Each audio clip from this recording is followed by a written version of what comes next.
Hi everybody, welcome to our Xianxia D&D stream. I am your Dungeon Master, Casey, and today we are going to be streaming D&D 5th edition using a homebrew campaign world based on the very popular Chinese genre called Xianxia. Now, before I begin, I'll just let the players introduce themselves. So, Richard, then Shao, then Nick. Hi, my name is Richard. I'm playing an Elven Wizard with the subclass of Bladesinger. His Xianxia profile, or he's a disciple of Wudang under his master's name is Bai Mei. He was adopted to he was adopted by Bai Mei as a child.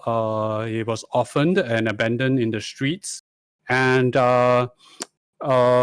picked up by Bai Mei and sent to Wudang for training. I'm one of his disciples, and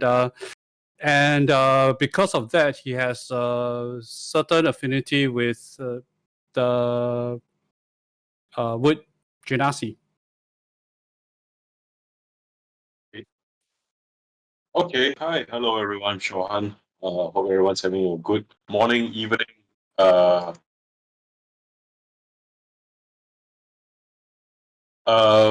playing a monk. I'm playing a monk from far west, mostly in Central Asia, who's a Buddhist monk who is a pilgrim, and in the great lands of all under heaven, of to the lands of the east. Within this land, my character is sort of like a, how do I put this? Would be actually most affiliated with the martial arts of, I guess, Shaolin, with the Buddhist connections, and tends to get very much involved in the affairs of the pugilistic world, often to his regret.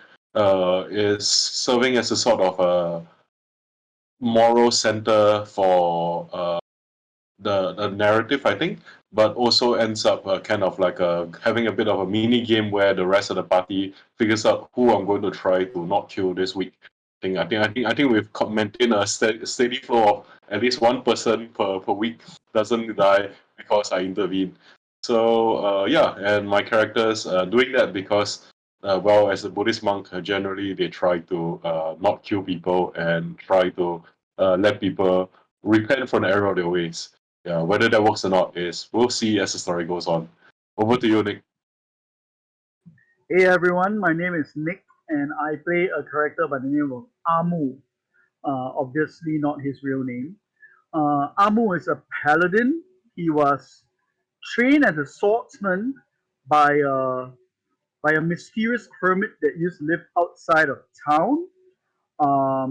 And I mean, he was basically raised in a tea house by some uncle figure, and at some point, he returned to the tea house one day and found that the entire town had been massacred by imperial forces, and his last words from his uncle, he was told that they are looking for you or something towards that, to that extent. And so Amu has been on the run ever since with nothing but he's got a bit of an heirloom sword, which has led him in the direction of his journey, and which was our previous arc, which just ended like last week, where we went to this mysterious 10,000 Swords Manor, which was known for weaponsmithing, and Amu's sword comes from this place where you're only granted a sword if it was by invite. So it's all very exclusive, club level stuff, limited edition stuff, right? And now he realizes that somehow he's connected to a political figure by the name of Duke Xie. So I mean, right now we are on an adventure to find out who this Duke Xie character is, but it's probably just one of the subplots. I'm sure Case has something far more cosmic planned.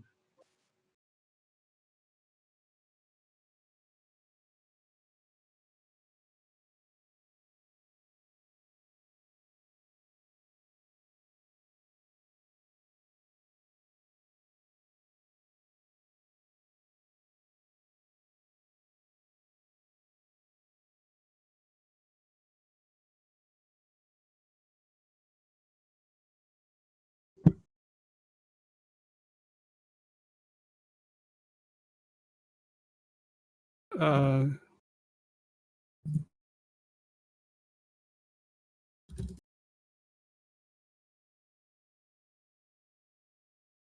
Can you hear me now? Yeah, yeah. Okay, good. So what has happened here is that sorry, just to do a quick recap. What has happened is that the party was basically asked to investigate a place called the 10,000 Swords Manor, each for their own reasons. Yifan has been tasked by his master to do so up from Wudang. Shao has been asked by favor from some of the non-corrupt officials from Yamen, and and Nic's character Amu had basically the lead of his sword.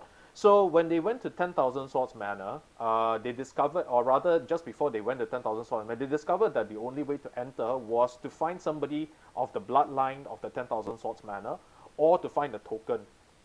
And to their best knowledge, the token had not been seen for the last 50 years. It is a snub that the 10,000 Swords Manor had been giving basically to this current administration of emperors. So what they had done was that they located rumors of a certain child that happened to be outside of the manor, but of the blood of the manor, and they managed to track him down with some help from a group of, well, for lack of a better word, bounty hunters, by the name of the Ocean Brothers, Sihai and Shanhai. The Ocean Brothers managed to lead them to a small village, or rather a small compound, where they found it being attacked by having been attacked by goblins. The lady of the compound, who happens to be the mother of the child that they happen to be looking for, has long passed away, leaving behind certain clues and of the lineage of that particular child. And it was only later that they managed to track the child down into a beast realm where a spirit wolf happened to be taking care of that child. Now, after they managed to get access to the child, they managed to find their way into the 10,000 Swords Manor. And in the 10,000 Swords Manor, what they had discovered was that the manor was in elemental chaos. The place was burning down almost eternally. Time did not seem to pass as if time seemed to be passing at a standstill almost. And the group eventually explored the compound sufficiently, and they found a secret chamber. And deep down in the secret chamber, they discovered the secret of the 10,000 Swords Manor. The 10,000 Swords Manor had actually had a prescription on the elemental of wood, which in Chinese cosmology is one of the 5 elements. And based on the particular Chinese cosmology, the child's particular birth element happened to be that of wood. And wood had the effect of strengthening fire and weakening water. What they had discovered was that there was a primordial prison deep in the heart of the 10,000 Swords Manor, which housed the banished god of fire in Chinese mythology, who was named Zhu Rong. And in this particular prison, what had happened was that the birth of the child heralded the strengthening of Zhu Rong and the weakening of the water prison that happened to be around him. And they discovered that Zhu Rong had actually broken free from his prison, and that he had abandoned his duty under heaven and had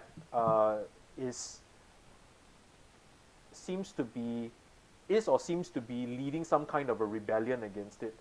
Now, what the group had done was that they had managed to access a crystal that was left behind in the prison that happened to contain 3 memories of Zhu Rong. The 3 memories all depicted as an event that Zhu Rong had experienced that brought him great sadness and regret. And these 3 events are now indelibly etched into the memories of the players. Upon leaving the 10,000 Swords Manor, they discovered that time had flowed, the normal time had flowed back into the manor. The manor had actually been decrepit for maybe thousands of years in reality, and that the entrance was actually overgrown with vines and forest, and it looked more like a ruin than anything else after they had emerged from the cavern. Once they got out, what they had discovered was that there were a group of bandits that they had summarily dispatched, and they had discovered 2 new allies, one by an unnamed spirit wolf that happened to be tending to the wood Genasi child, and a rather interesting sentient ginseng root by the name of Bai Cao Xian, or the 100 herb Immortal. So with this, the group is now heading away from the 10,000 Swords Manor towards a temple of Guan Yin, which they had earlier passed but had not entered. It happened to be on the way to one of the major clue points, which is that the group had decided that they were going to bring the wood Genasi child to be raised on top of Mount Wudang, which happens to be one of the most powerful martial arts sects in the current universe. So with that, we are going to start the game, and what I'd like to do is that I structured this particular stream like a wuxia serial or a Chinese martial arts serial. So what I'd like to do is to start with a cutscene, and then have the camera pan to where the party hut currently is. So, with further ado, the camera blacks out in 3, 2, 1. Darkness.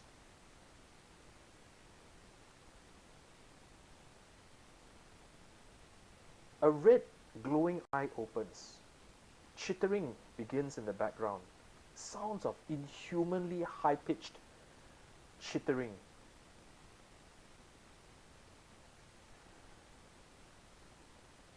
More chittering, and soon it fills the entire soundscape.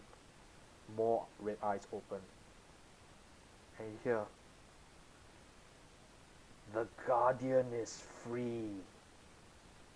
He has abandoned his post. It is time, my children. Time to rise." Camera zooms and follows a group of people through a forest, through a clearing, down. As the group has spent the last 3 days, you guys are heading back to the Guan Yin temple, right? The Goddess of Mercy temple, back at the tea house. So logically, you guys are heading towards the tea house. Is that correct? Yeah, talking about a different tea house, one that burned down, right? No, it's not the tea house that burnt. The tea house never burnt down. The tea house was attacked by bandits, but it was never burnt down. Yep. Okay, so the camera pans and follows, and the three individuals burst out into a large broken soil clearing. All throughout that thing, you hear the sound of boots squelching into mud. As the camera pans, and the party sees ahead of them, in the field, 4 children of various ages playing in the large clearing in front of the Fragrant Blossom tea house where you came from originally. 4 children playing. One of them, they're all of various ages. The oldest of them looks almost fully grown. She has pale, almost crystalline skin. It's a young female of about anywhere from 10 to anywhere to 16, right? You can't really tell because she looks fully grown, and she's a full head and shoulders taller than everybody else over there. And she is hoisting on slung with a rope slung over a tree. She's hoisting what looks like a 2-year-old toddler up a rope that is tied around him by the waist. And the little dwarf child is yelling, "Oh, Cang Tian! Oh, throw my daughter, you evil bandits!"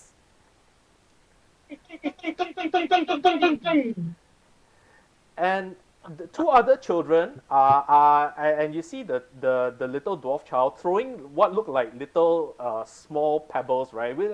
As young children are tend to do, they don't throw very well. But the two others, right? One of them is a half orc child, about 5 years old, and he's pretending to be hit by one of the pebbles, and he stages what looks like the most overacted dramatic death you've ever seen in your life. So he's going like doing the Jim Carrey and falling over into the mud, right? And the last child, who is about 5 years old, right? The last child is red skin with horns.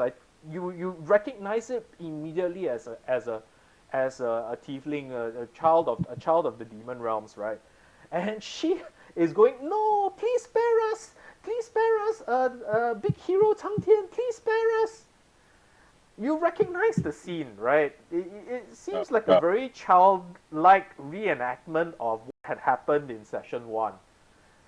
Yeah, and the little child who is currently being suspended on a tree is giggling and throwing rocks at the rest of them, while the large Goliath, the young Goliath lady is like kind of pulling him up and giggling along with him.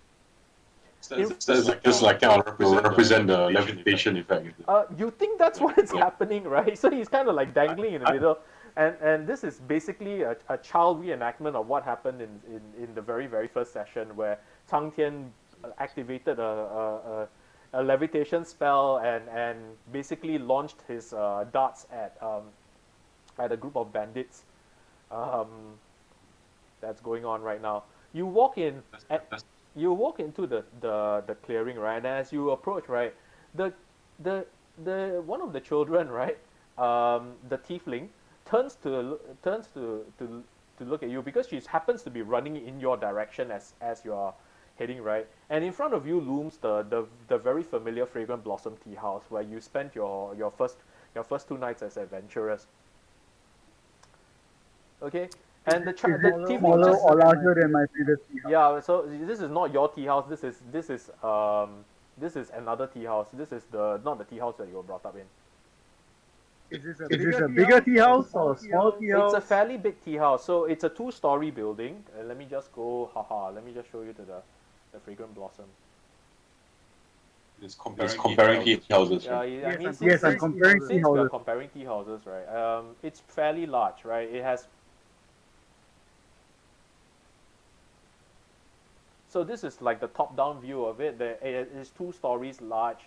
There are actually many more tables here than you would give credit for.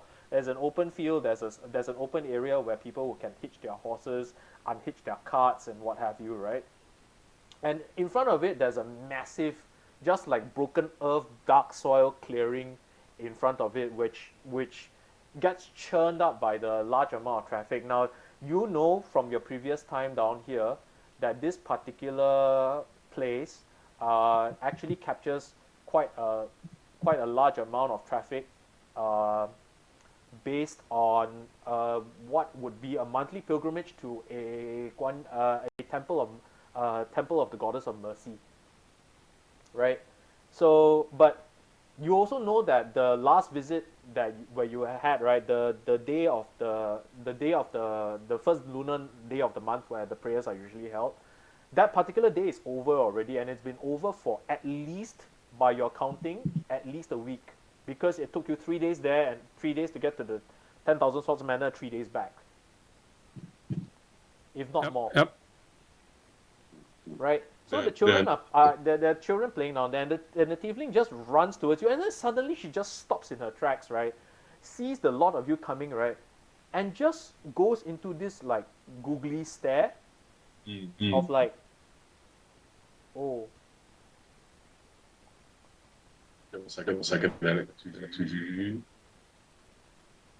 Yeah, and sorry, I just realized that I had managed to do an infinity effect just now. Anyway, that was quite cool. Okay, so you see that, and then suddenly you see that she just suddenly freezes in her tracks and goes,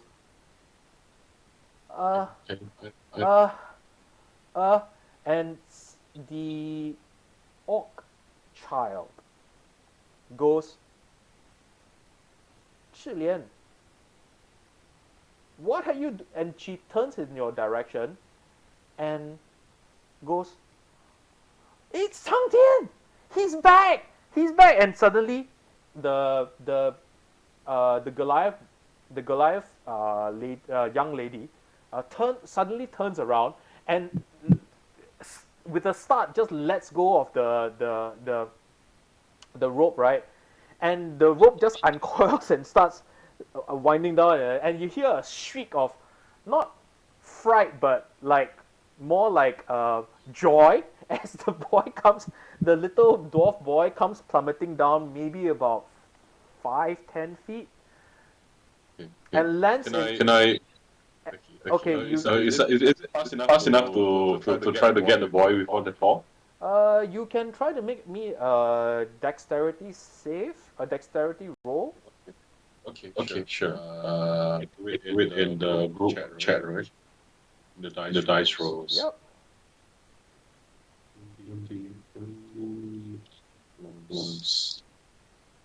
Dexterity save, right? Yeah, dex save. Okay, that's a 12. Okay, good enough. You launch your levitate, and what's the range of your levitate? I'm not going to launch, but is it fast enough for me to kind of go there so I can catch the child as it fall? You cannot catch him, but you can kind of like position yourself under him to break the fall. It was 60 feet across, so I described to you previously that the clearing was 60 feet across, kind of in a rough circular pattern. You just broke 3 cover, so logically speaking, anywhere along that edge would be less than 60 feet. So if you do a full dash, you can get there. Okay, I'll dash there, then I will kind of like position myself to kind of so like... you use yourself break the fall, and the little boy just lands on you, right, and brings you both tumbling to the ground in a squelch. And the Goliath girl goes, Xiaoxiang, are you okay? She runs over to the boy and kind of picks him up, and the boy, completely knowing no fear, as little boys tend to be, and just gives out a shriek of absolute joy as he comes coming all the way down. So he picks the boy up. She picks the boy up and goes, Sir, are you okay? And she reaches out a hand to you to hoist you up.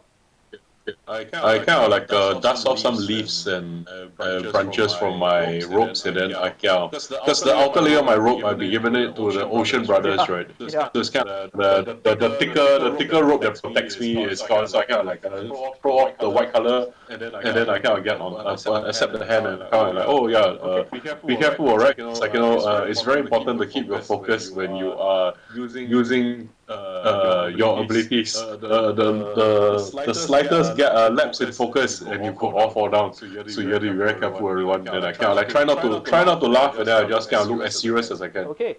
The young Goliath lady pulls you up and with a surprisingly strong grip, right? She doesn't look like she is. She doesn't look particularly well muscled, but as you grip, right, you see her hands are full of sinew and well-defined muscle. You know, clearly, she lives a very active life. It pulls up, and then it goes, and the boy who happens to be in the the Goliath lady's arm goes, again! Let's do it again! Cang Tian! Then I kind of look over at Yifan and at Amu and say, I think this is the I kind of like just murmur conversationally as they approach. I say, I believe this is the legacy of Dr. Chen and his many stories that he told of our. Don't let us stop you, oh great hero Cang Tian. I walk into the tea house. Okay. Chocolate. Just as you're You can have it. Yeah, the Chinese baby service, right? So Cang Tian baby sitting a service. couple of details. Who's holding on to the wood Genasi child, and who's holding on to Bai Cao Xian? Who's holding on to? I cannot hold both. I'm holding on the Bai Cao Xian. Okay. There's ginseng, right? Okay. Bai Cao Xian has been suspiciously quiet over the last 3 days. As you're walking in, right, Amu, the door bursts open and a halfling lady, looks like she's middle-aged, right? She bursts out and goes, "What's going on? What's going on?" And nearly runs into you as she's coming out where you're coming in. What's going on? I will step aside. Okay. And she just kind of ignores you and just runs towards the children and goes, "Jing, what's going on?" And the Nothing in particular. I say nothing in particular. It's just. Oh, great heroes, you are back! I never thought I'd see you again. Come in, please. Yes. I extricate myself from the children, but I kind of like try to tell them the importance of safety briefings and about like playing properly, right? And then I kind of like go into the place. Then I look back again, like, okay, remember? Okay. So you walk into the tea house, and for those of you who Close the stream. I closed the window because I wanted to display the interior of the tea house. Just give me a moment, just to remind everyone what it looks like.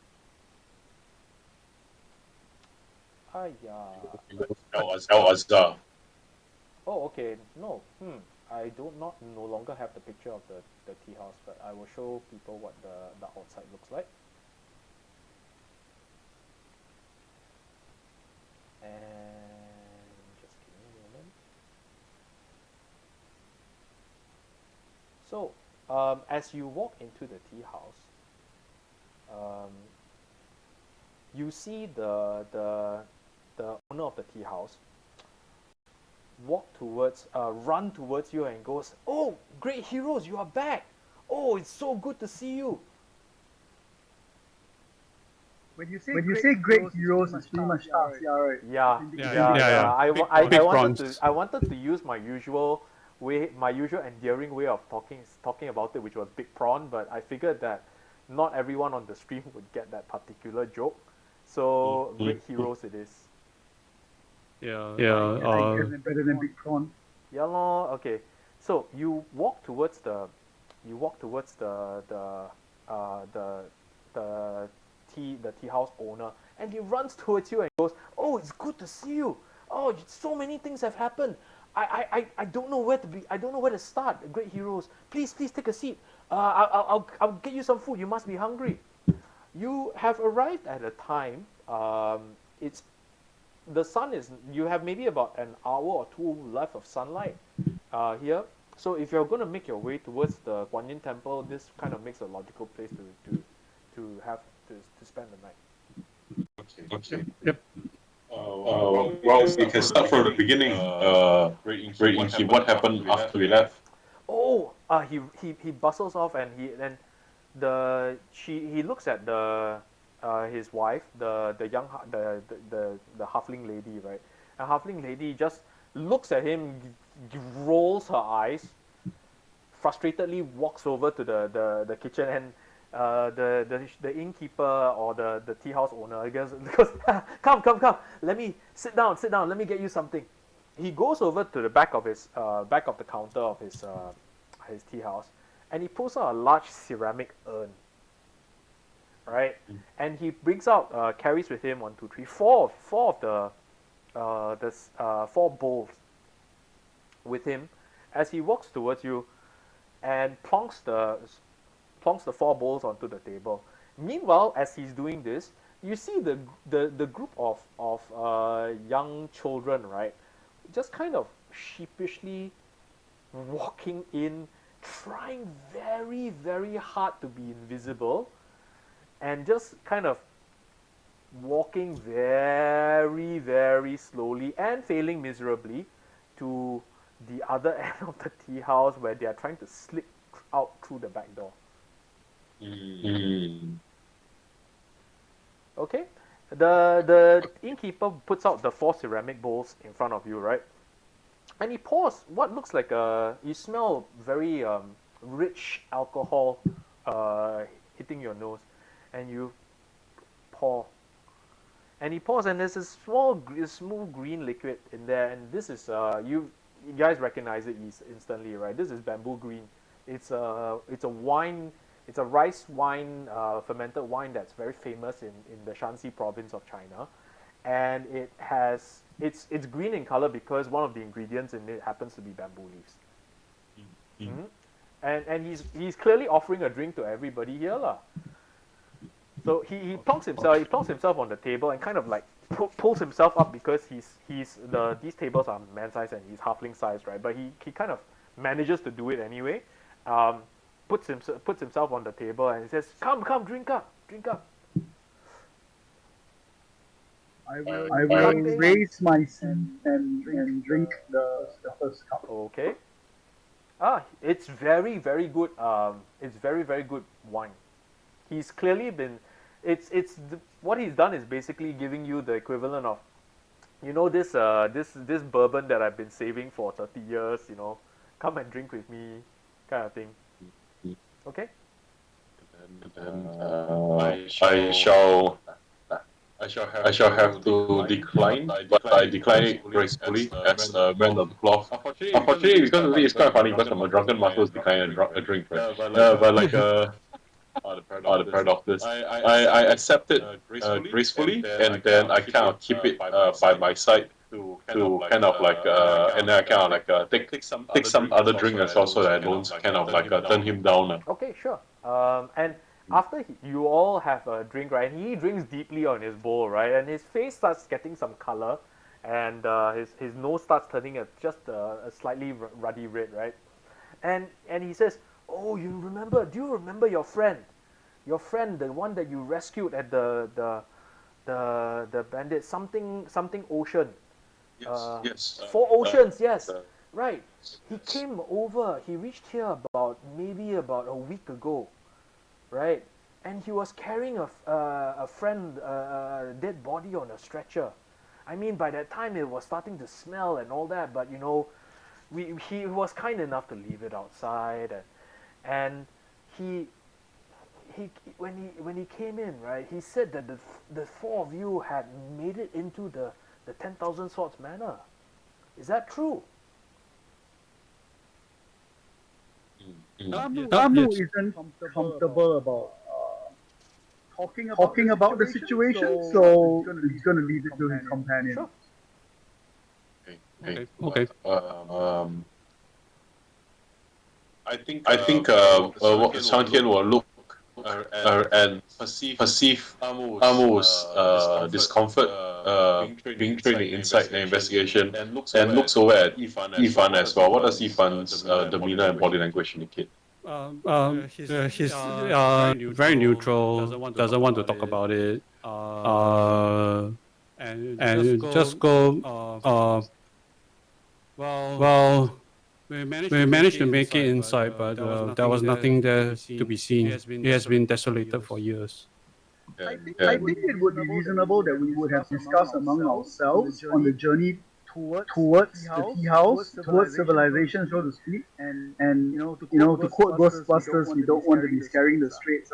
It's up to you. Yeah, That's fair. correct. That's completely fair. Yeah, so we don't want to discuss about what's inside and what has happened inside. So I would say that we have come to a conclusion and said that we have went in to investigate, but it has been emptied and abandoned. Oh, that. I think Cang Tian actually, if along the way the meeting, Cang Tian will actually propose that we say we didn't even get in at all. Okay. Because if governmental officers are looking around and they know that we come inside, then they you put everybody who we speak with in danger as well. If we were to, so we can just we have to make it seem that Four Oceans right now is the one who got his facts wrong, and then we just have to play dumb. I think. Oh, That sounds like a good idea. Yeah. So yeah. and with that, right? The lady comes out and she bears on a large tray 4 bowls of noodles, and you smell scallions and garlic oil as she puts them on the table, and she puts out a few dishes of pickled vegetables, tofu, and some other what look like very reddish peppers ish in the thing, and she says, please help yourself, it's on the house. After all you've done for us, this is the least we can do. You will always have a place here to stay. Oh, and he notices the child in with Yifan, right? And he says, oh, he says, do you mind? She's reaching out with her hands like she's offering to take the child from you. Okay. I am totally uncomfortable with this child. I don't know what to do with him. I have no. It's not uncomfortable. It's I'm totally do not know how to handle a child properly, but still trying to learn and pass it over Yeah. to So the last couple hubby. of days have been difficult for you, lah. I mean, you try your best. You feel you're very lucky in the sense that the child is quite stoic about it, right? And he has not really been saying that much, and you realize that he talks mostly to Bai Cao Xian, right? He doesn't really want to talk to you, doesn't want to really talk to any of the adults. He's happy to talk to Bai Cao Xian, but his communication is kind of limited because he's 2 years old. So he reaches out, and the lady Lady Boss Lee, right? She takes over the child, takes the child into her arms, and he strokes her hair, and for the first time you see that the child starts to his eyes start to brighten up a little bit. Come, little one, come. I have some food for you back there. You like preserved plums?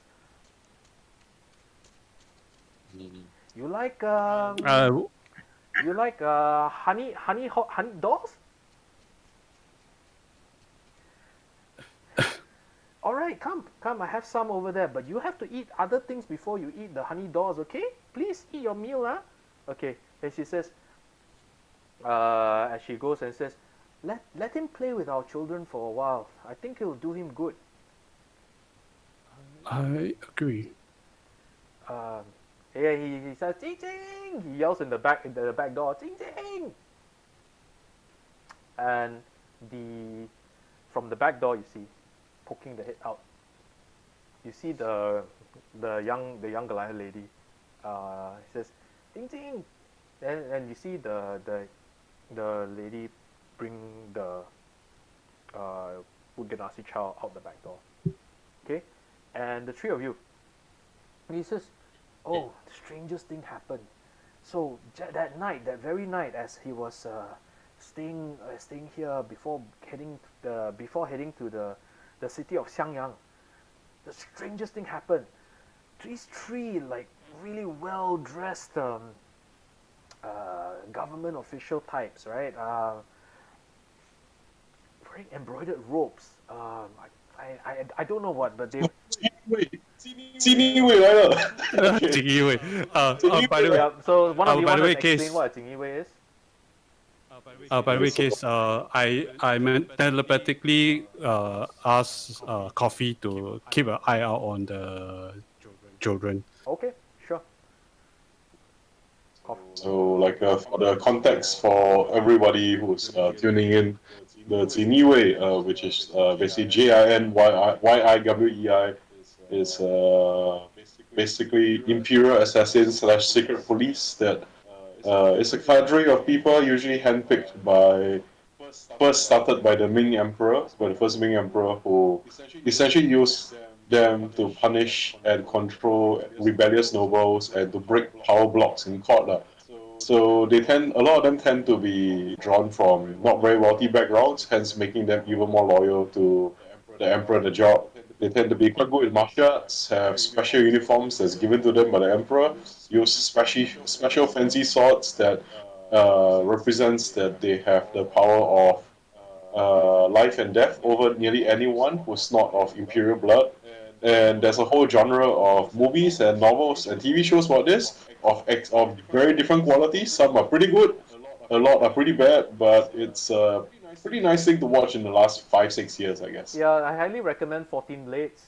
Even though there's like Yeah. zero historical accuracy in that movie, it's a really good movie. Yeah.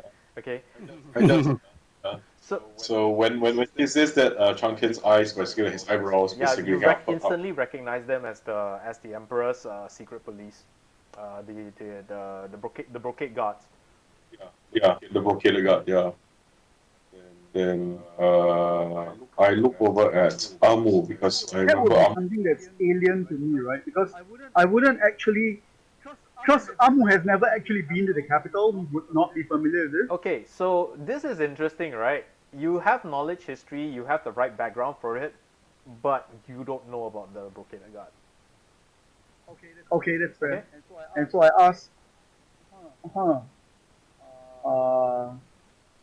is this trouble? I So look at Cang Tian. It could be, but I think it's something that we can deal with. What did these three well-dressed gentlemen do? they asked for the room that your brother Four Oceans was at, and they went up to his room and apparently had a very civil conversation. He left in the middle of the night with them. He looked he didn't look like he was under duress.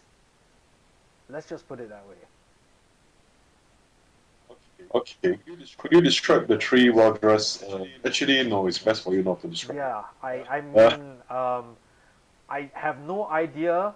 Ixnay, I have no idea what those brocaded guys are at all.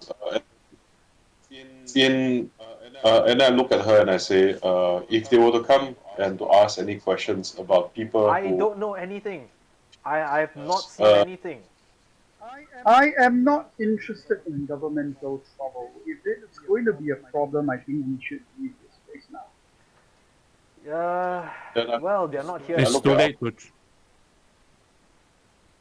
It's too late to travel, and I think we should rest for the night. Yeah. we can.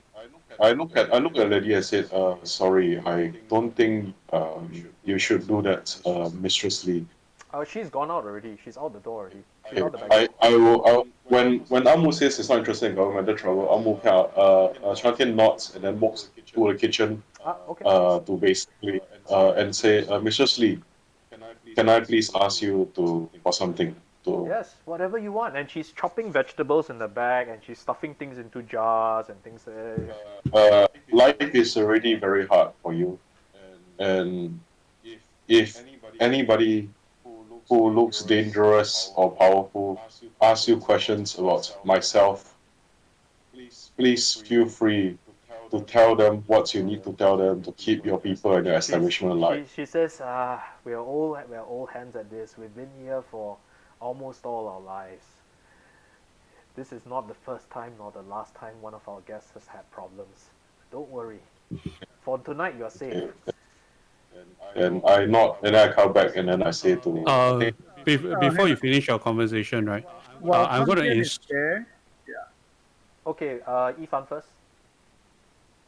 Yeah, I'm going to inscribe the Sing rune on the table and message Cang Tian, try to get rooms of Brother Ocean for us. There's only one He floor. might leave. All the clue. rooms are one floor up.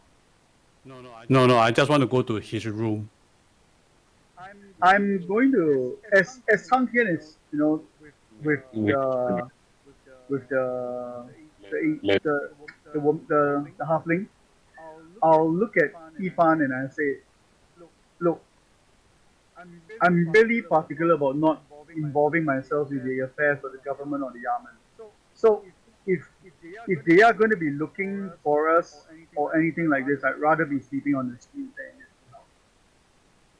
Yes, I understand. But if they are looking for us, I would like to know why are they looking for us. But from the description, I think they are actually looking for brother for Ocean. or possibly us through Brother for Ocean. Yes, but as far as Brother for Ocean knows, we are 4 days away and may not come back. I think I come back and I say like I caught the lady's hint and I say I agree with Amu and I think perhaps we should leave this place right now. Then we can rest outside on the streets or somewhere else. But right now we are safe for one night here inside this place, and we have revisited our place now that we have found that there's Imperial officers that are interested in the Four Oceans brothers. Then I'm saying all this kind of softly, and I say it might be wiser for us to gather our strength where we can and to continue on our journey. I think it's sooner or later we will have to meet these people on the road, and it is better that we discuss among ourselves rather than be interrupted in our journey and react poorly to the situation. Okay, so you're saying that we can. The lady said that we are safe for one night. Yeah. So this would mean that either we can take our one night of safety now and leave this place and try to make good time, or we can gather our strength here and let the child be human for a while. But I think I overheard something.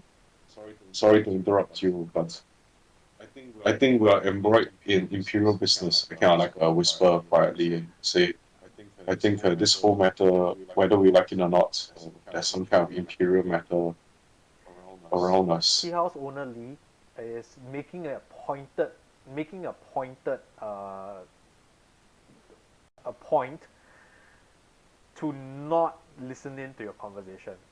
He's I kind of like yeah he's I kind of sounds to make it like more easy for him to pretend not to yeah hear. he's like looking away and he's like, wow, tonight going to be a bit cold I think I should bring in more fire later.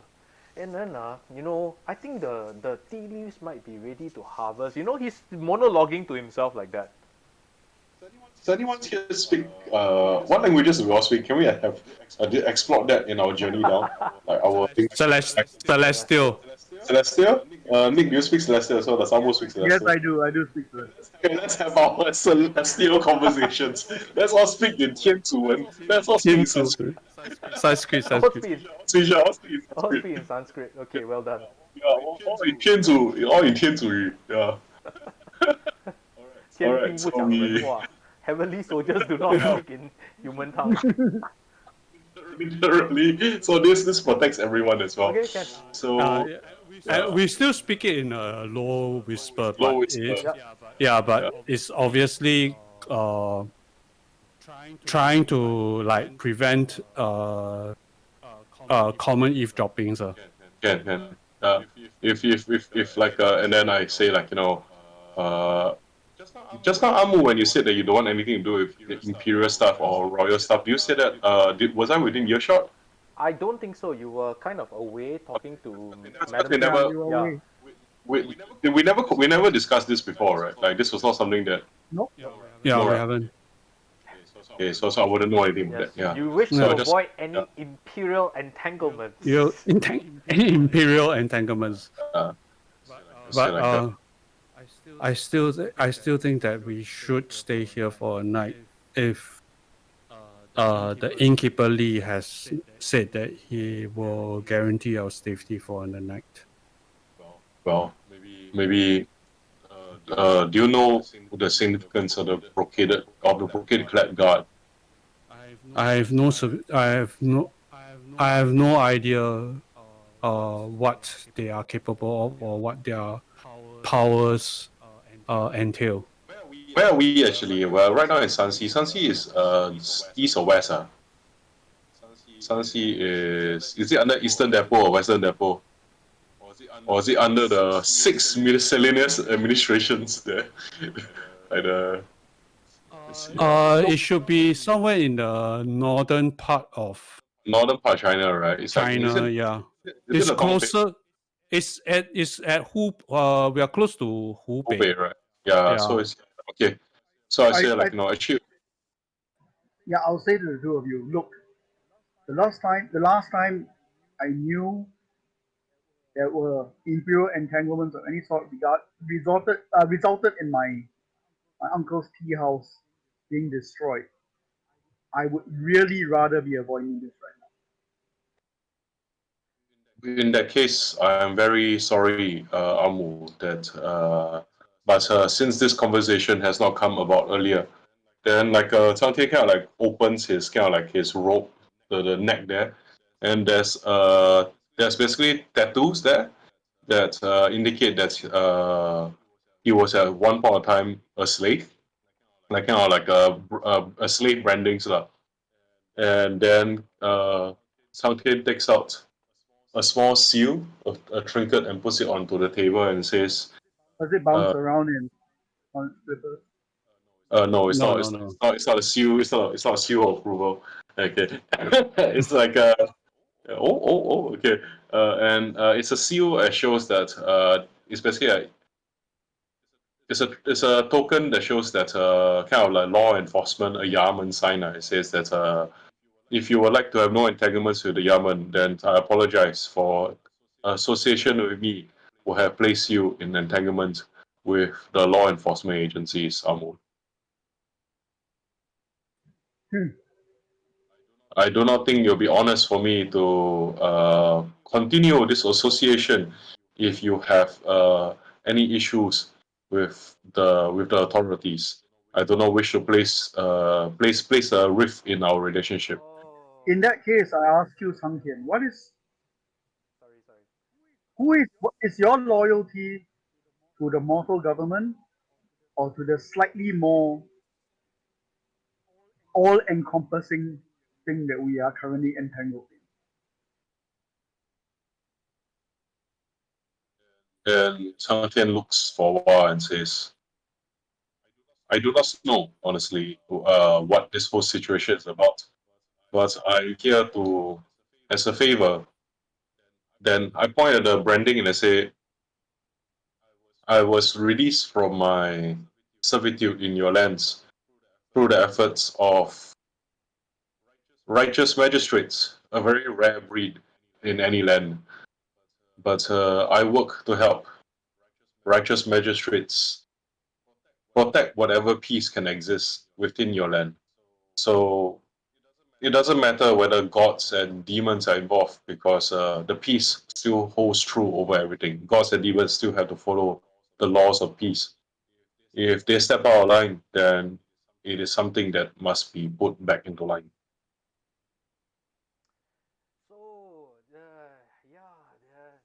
there's good wine and there's bad wine.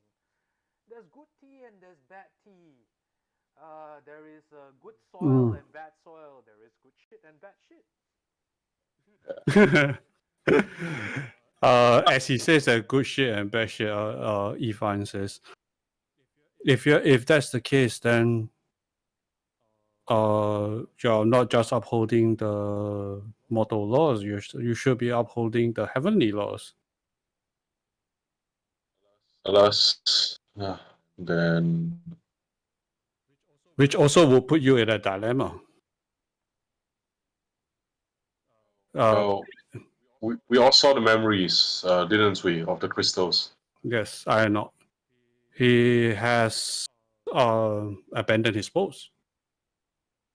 Yes, and so at the same time,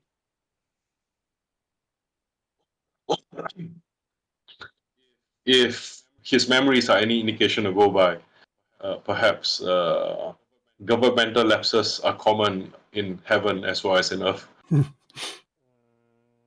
me a knowledge religion roll. Which I'm not trained as, so I shall just like, wow, really? Like that one. Okay, 1d20, let's go. That's an 11. Okay, to your knowledge, there's only ever been one situation like this, and that guy got squashed under a 5-finger mountain for 500 years. Yeah. And Cang Tian will say, do you know of the Wheel of Samsara, my friends? I'm loosely familiar. Loosely. It's like, within the teachings of the founder, nothing lasts forever, and within the heavens, even one day, all the goodwill and the majesty and the power of everybody who is rich and powerful, even the gods, may one day run dry and another age continue. I believe that what we have witnessed is perhaps something like that, a reflection of something fading. And if you ask me what I'm trying to uphold, I would like to see and find a path that will lead to the most righteousness and the least suffering for everyone involved. I know he has abandoned his post, but I think there might be other issues at hand behind this. I don't know what exactly we can do. We're just 3 people with taking care of an orphan, and we are simply put, we are heading over to a faraway place so that we can find a home for this orphan. But now that I believe there's something to do with royal bloodlines in this whole thing. If the Son of Heaven above is linked to the Son of Heaven below by, I think the Empire's troubles and tangents will follow us. I am just a petty officer and a small bailiff trying to catch criminals. This may be far above my simple existence. But I will try to do what I can to have allies in the law enforcement agencies help us along the way. I think it's Amu's decision to make. Getting involved with this child, I look in the direction where the Wood Genasi is playing, and say getting involved with the child would mean that there's some imperial entanglements, regardless of association with Cang Tian. No, I'm under no illusions about it. The fact that I'm looking for dukes here and I'm looking into my past already tells me that there will be imperial entanglements. I just would not like to invite more than necessary. Then can we make an agreement between the 3 of us? I have a proposal. I think this child, a lot of people will be looking for this child, even before and now after. This child is, people don't know that people don't know what we know, and so for all they know, the child is still the key. If people come and try to take the child away, what would our opinions be? Will we defend the child or will we let the child go? I will defend the child. All I right. would defend the child like I would defend any other child. All But right. I remind you all again, there is a far higher purpose that we are serving here, and one that we might not have a choice in. Fate very seldom lets us decide. Yes.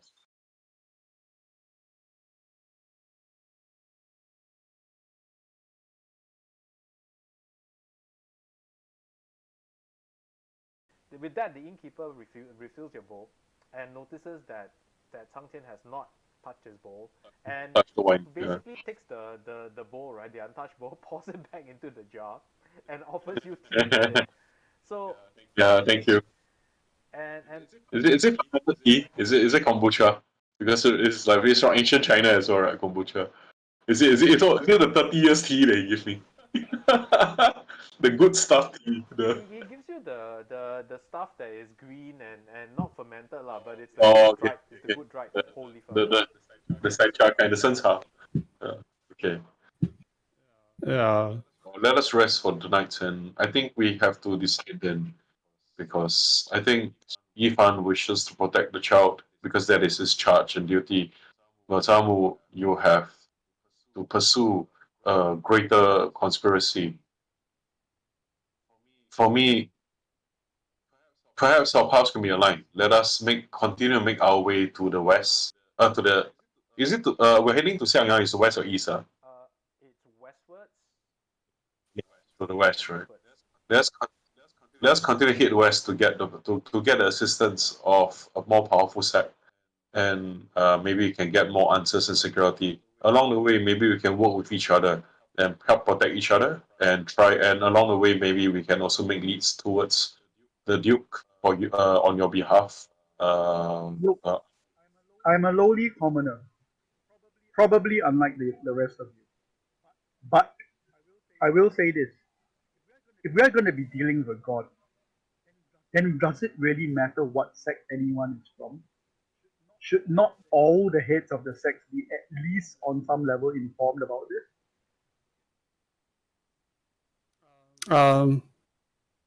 Yes, and there's a reason why I would like to head back to my sect, Wudang, and inform my master about this. He will hold some weight among the Five Sword Alliance. It might not be easy for us to hold on to things if we were to tell a great master who is not friendly to us. So finding a friendly grandmaster, I think, would be useful, as you've suggested. There are Yes. at least three different powers at play here, isn't it? We have At least. the Celestial Court, we have the Mortal Court, and we have the court that is Xianxia, and all the people involved in it. Yes. We are talking about all the sect leaders and stuff like that. Yes. And we At the will. end of the day, which is our priority? Such interesting conversation that I'm not listening to. Absolutely. This is the Celestial Innkeeper, you know. He Celestial. understands. Yeah. Understand Celestial. Because he also went to study Sanskrit. He also went to Tianzu. What is our I priority? And what is our priority? And at the end of the day, if it comes to a crunch and we have to decide who do we serve. Well, are you suggesting that you would like to get this information out to everyone as far as you can, so that everybody is well informed to act from every sect and every court? I think preparations will have to be made if we have to use it. I look around. But won't you be causing a wave of panic? Of course, we're not going to tell it to every single person walking around the street. Every other person. Even then, if you are talking about informing the cultivators, for example, certain different cultivators will react differently, right? Some cultivators would, while it is burning, go and rob somebody else. Which is a Chinese. The Chinese saying is, just so which is a Chinese. Opportunity of fire to rob people's house. Yes. Yeah. And then for other times, we may end up beating the grass and alerting the snake. So more Because of Fire Beat Festival. because of what? Because of what? 生活大街. It's just why during New Year, every big sister and small alley, and the small elephant, 大街小巷. Wow. Okay, so the innkeeper says, you know, the real important matter here is hey, take a drink. One step at a time. Right. When I built this inn, there was only a canvas top and two bamboo poles, and I had three tea plants. And look at it now. It is something that I am deeply proud of. I have fed my family here. I have raised my children here. I agree. Sometimes in order to defeat a god. Sometimes in order to defeat a god, it takes a sip. All you need to do is to step on the road. I'm very amused right now sitting there that this innkeeper Lee seems to be so wise in the ways of the world and yet nosy. It's a tea house keeper. The divine right of innkeepers. Yeah. Being nosy is one of their divine rights. Does she look like Whoopi Goldberg? And being wise is the other reason. He's a halfling male. He looks about mid-40s, maybe early 50s. He's got an obvious crow's feet, right? And his hair is starting to gray a little. You notice though, make me a perception roll. Now that you've asked, please make me a perception roll. Because none of you have actually asked before. Mm.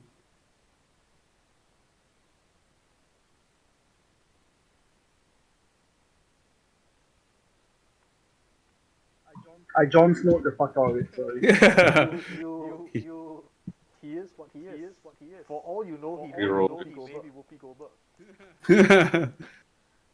Okay. A halfling Whoopi Goldberg. Halfling Whoopi Goldberg. For all you know, right? A male halfling Whoopi Goldberg, which is even more awesome. So he says sometimes all you need is to take a step out into the road. And sometimes all you need to do, he motions upstairs, is to rest. One step at a time. Your child. Now that I understand that the innkeeper is a little bit more profound, right? I'm more comfortable with staying upstairs. Because at first I was thinking of going to the stables, but sure. It's up to you. It's your choice. Just because he's wise doesn't necessarily mean he's like, wow, that kind of thing. He's like a top tier expert, that kind of thing. He may just be wise.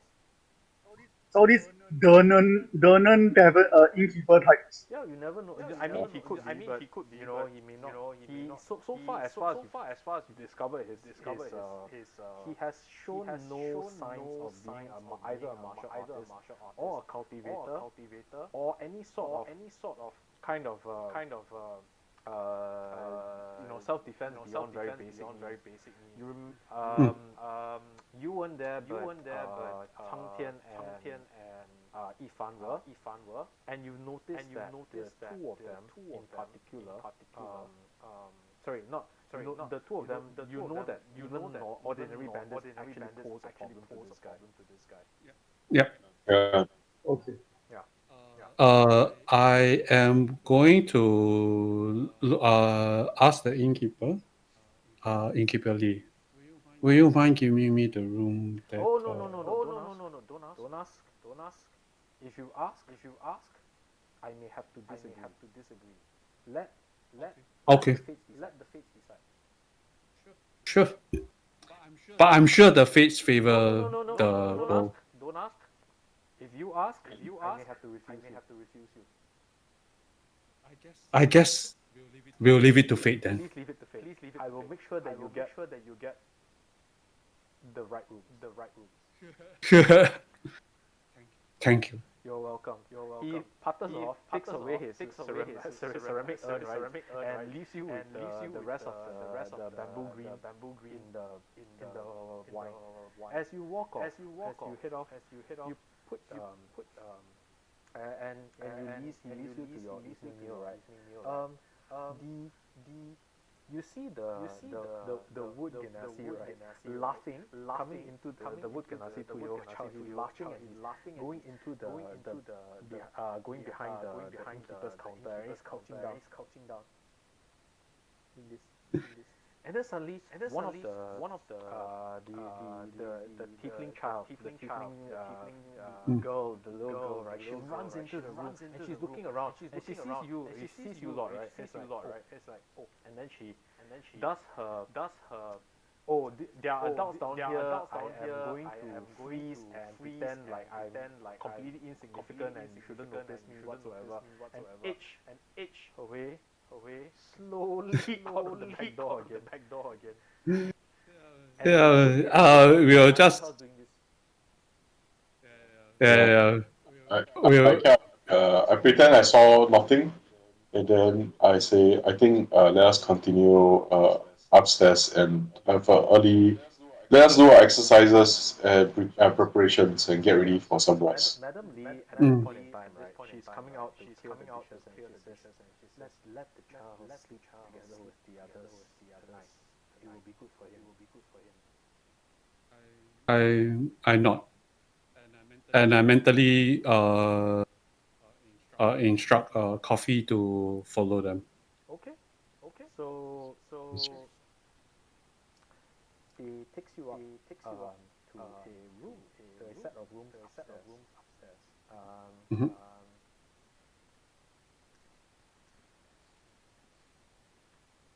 Is this For everyone who's kind of just joined us, maybe if this is the first time you're watching, Coffee is Yifan's owl familiar.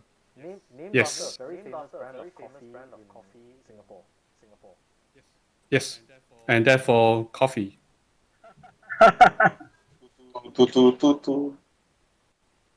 Yes. Okay, I think my screen just frozen. Give me a moment. Okay, got it. Coffee cafe, right? Okay. The three of you get shown to a set of rooms. I'm just gonna move your okay. All the way to the end. This is a really huge inn. Oh my god. Yes. It's so far you've counted one room, Huge. you've counted maybe about six rooms so far. You counted Wow. 6 large rooms. Okay, now you're reaching 8 large rooms, right? And right at the corner, right? You push the door open. Ta-da! This is your room. There's no baskin rug, but there's it's a nicely appointed room. Mhm. If you're all sharing the room, that's fine. Please mark off. No, don't mark off anything. Sorry. If you want, you can. The room looks properly set up. Clean, Yep. well clean. It's well dusted. Instead of this center bed down here, right? There are four kind of bunk beds. This one's a bunk bed. This one's a kind of a two-person bed, and this one's also a bed. So it can actually sleep 4 people. I gesture to Cang Tian or Amu, you can use the bigger bed. I'll just stay at one of the bunk beds. And I pick out the smallest bed and then I sit down in a meditative position, a lotus meditative position, and start to meditate, or the Chinese saying called 打坐. Okay. Okay. Need to remember. Yes. Okay. Yes. This one is you, right? Yep. Beat the seat. Beat the seat. Okay. Where are you located? Where are you going to be positioned? The east side. Okay. What's Is your passive perception? passive perception is 12. Okay. Okay. Then don't bother.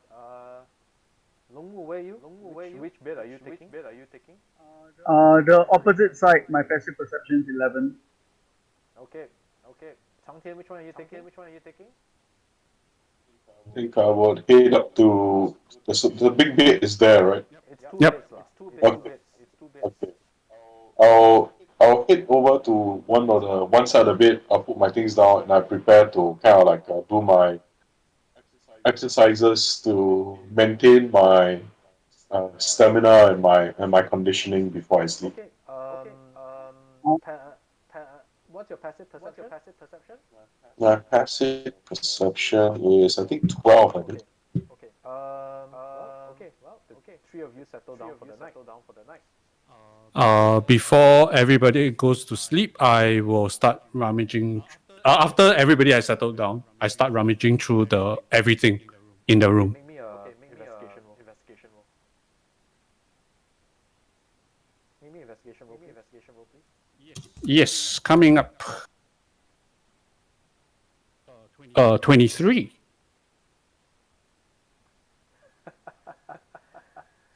Yes, always suspect something when they have passive perception. Well done. Okay. 23. I was already prepared to search the whole room already, so yeah. Aren't you guys supposed to be in this room? Choke bed first, then search the room. Okay, so you find nothing untoward in this room except under the bed that you are on. There is a Okay. small carving of a single character. And the single character is Surname. whose surname? Or is the starting of whose surname was that? Yes, enough time to carve it. Okay. It's Whose is it? Jang, jang, jang. Messages for us. Outside. I looked at Cang Tian and say out loud, is Zihai Xie? Oh no, it's the Duke. Yep. Dun, dun, dun, Another round of jang, jang, jang. dun, dun, dun. At the beginning, a long time ago, when he was doing his meta calculations, he did mention the Duke of Xie as well. Yeah, correct. Yeah, When he did. when Yifan, you said where you came from, he did some meta math. He tried to calculate. Yeah, I tried to outplay him and tell him that I was sent by Duke Xie as well. yeah. Then he kind of like looked confounded. Then he looked at us with newfound respect because he obviously thought that we were working in the same organization or whatever lah. Yeah. So, but there was a moment where the Four Ocean was like, oh, okay, blah blah blah. Yeah. At this Something point, I like need to ask, who is the Duke of Xie and what has everyone here got to do with it? You have basic information that I made you roll knowledge history for previously. He is one of the hereditary fief rulers of the fief that contains Luoyang City. Luoyang used to be the capital. Now it's Kaifeng, right? Now it's arguable One. which one it is, but the administrative capital has always been Kaifeng. Luoyang has been the old traditional where the emperor lives, except that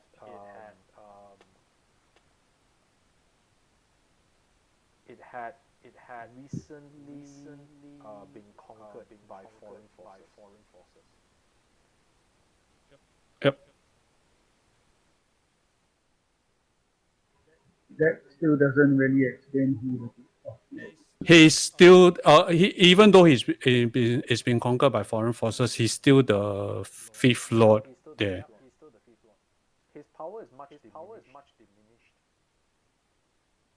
But he's probably still rich and stuff. He's probably still rich. Yeah. Because he still collect the taxes from that area. After giving Caesar what Caesar is due. Yeah, after giving Caesar what Caesar is due. Yeah, but we know when we seize her, but we don't believe her, right? So what is this? What is the character? So it's a character. There's kind of like a document that from Duke Xie, is it? That you found? No, it's a carving of the character of Duke Xie, and say, I think the Baroque gods are from Duke Xie. Which would make I sense. see. That would make sense. After I think all, actually, Slightly disturbing. please go ahead, look- Cang Tian. I think Copy is looking after the children. Yes. Yes. Okay. Just let me unselect. He's in this room here. Okay. This is kind of like where the children sleep. Okay. Oh, where is the Jingsing route? This thing is in one of your. It's It's in his backpack. That's a very good. Yeah, he's in my backpack. Ginseng root. I completely forgot about it. Thanks for reminding me. Bai Cao Xian, happy. Bai Cao Xian pops up. He's right there. Ta-da! So Bai Cao Xian goes and says, "Wow, you guys are deep trouble. Like really deep shit. Mm. Are you the celestial person that's chosen to give us to hang around us and state the obvious? Because you're sure as hell doing that very well. Well, yeah, maybe. I mean, who knows, right? This all this heaven will stuff. Why am I sentient? Why are you sentient? Why are you able to scold me in this? Why does any of this make sense? I have no idea. It doesn't make sense. My uncle would have made good tea out of you, I'm certain. Hey, whoa. Hey, look, okay? You saved my life once. That does not mean you get to make ginseng jokes at my expense, alright? That's not fair. Well, He's plopping himself on the sofa, kind of like very he's like a big shot, He's like sitting down there, like he owns the place. The smell of ginseng just permeates the room the minute he comes out of his backpack. yeah. It's quite a earthy smell, but yeah. Very Brand's chicken. It's a very clean smell to it. Mm-hmm. So he just randomly scratches himself, right? Peels off a little bit of what looks like brown, flaky skin, right? He looks at it and goes, he reaches into one of his sides, right? And just throws it inside. And it just vanishes. And he just continues scratching. And he says, If Duke Xie is involved in this, I think heading to Luoyang might be a good idea. But I would like to keep the child safe in Wudang. So is that the plan? We go to the Guan Yin Temple, and then we head on down to Wudang, leave the child there, and then go look for dukes here. I mean, I like that, but Luoyang is a really far. It's really quite a distance. Well, It's we were doing a Rich and I were doing a comparison just now, right? So based on modern roads, if you walk, you will take 110 hours to walk from Wudang to Xiangyang. Luoyang. 110 hours. So Xiangyang to Wudang will be about That's not bad. That's 42. less than 5 days. no, that's based on modern roads. 110 hours divided by 8, not 24. That's Because you only because Mm, by modern roads. it's kind of like holiday. yeah. So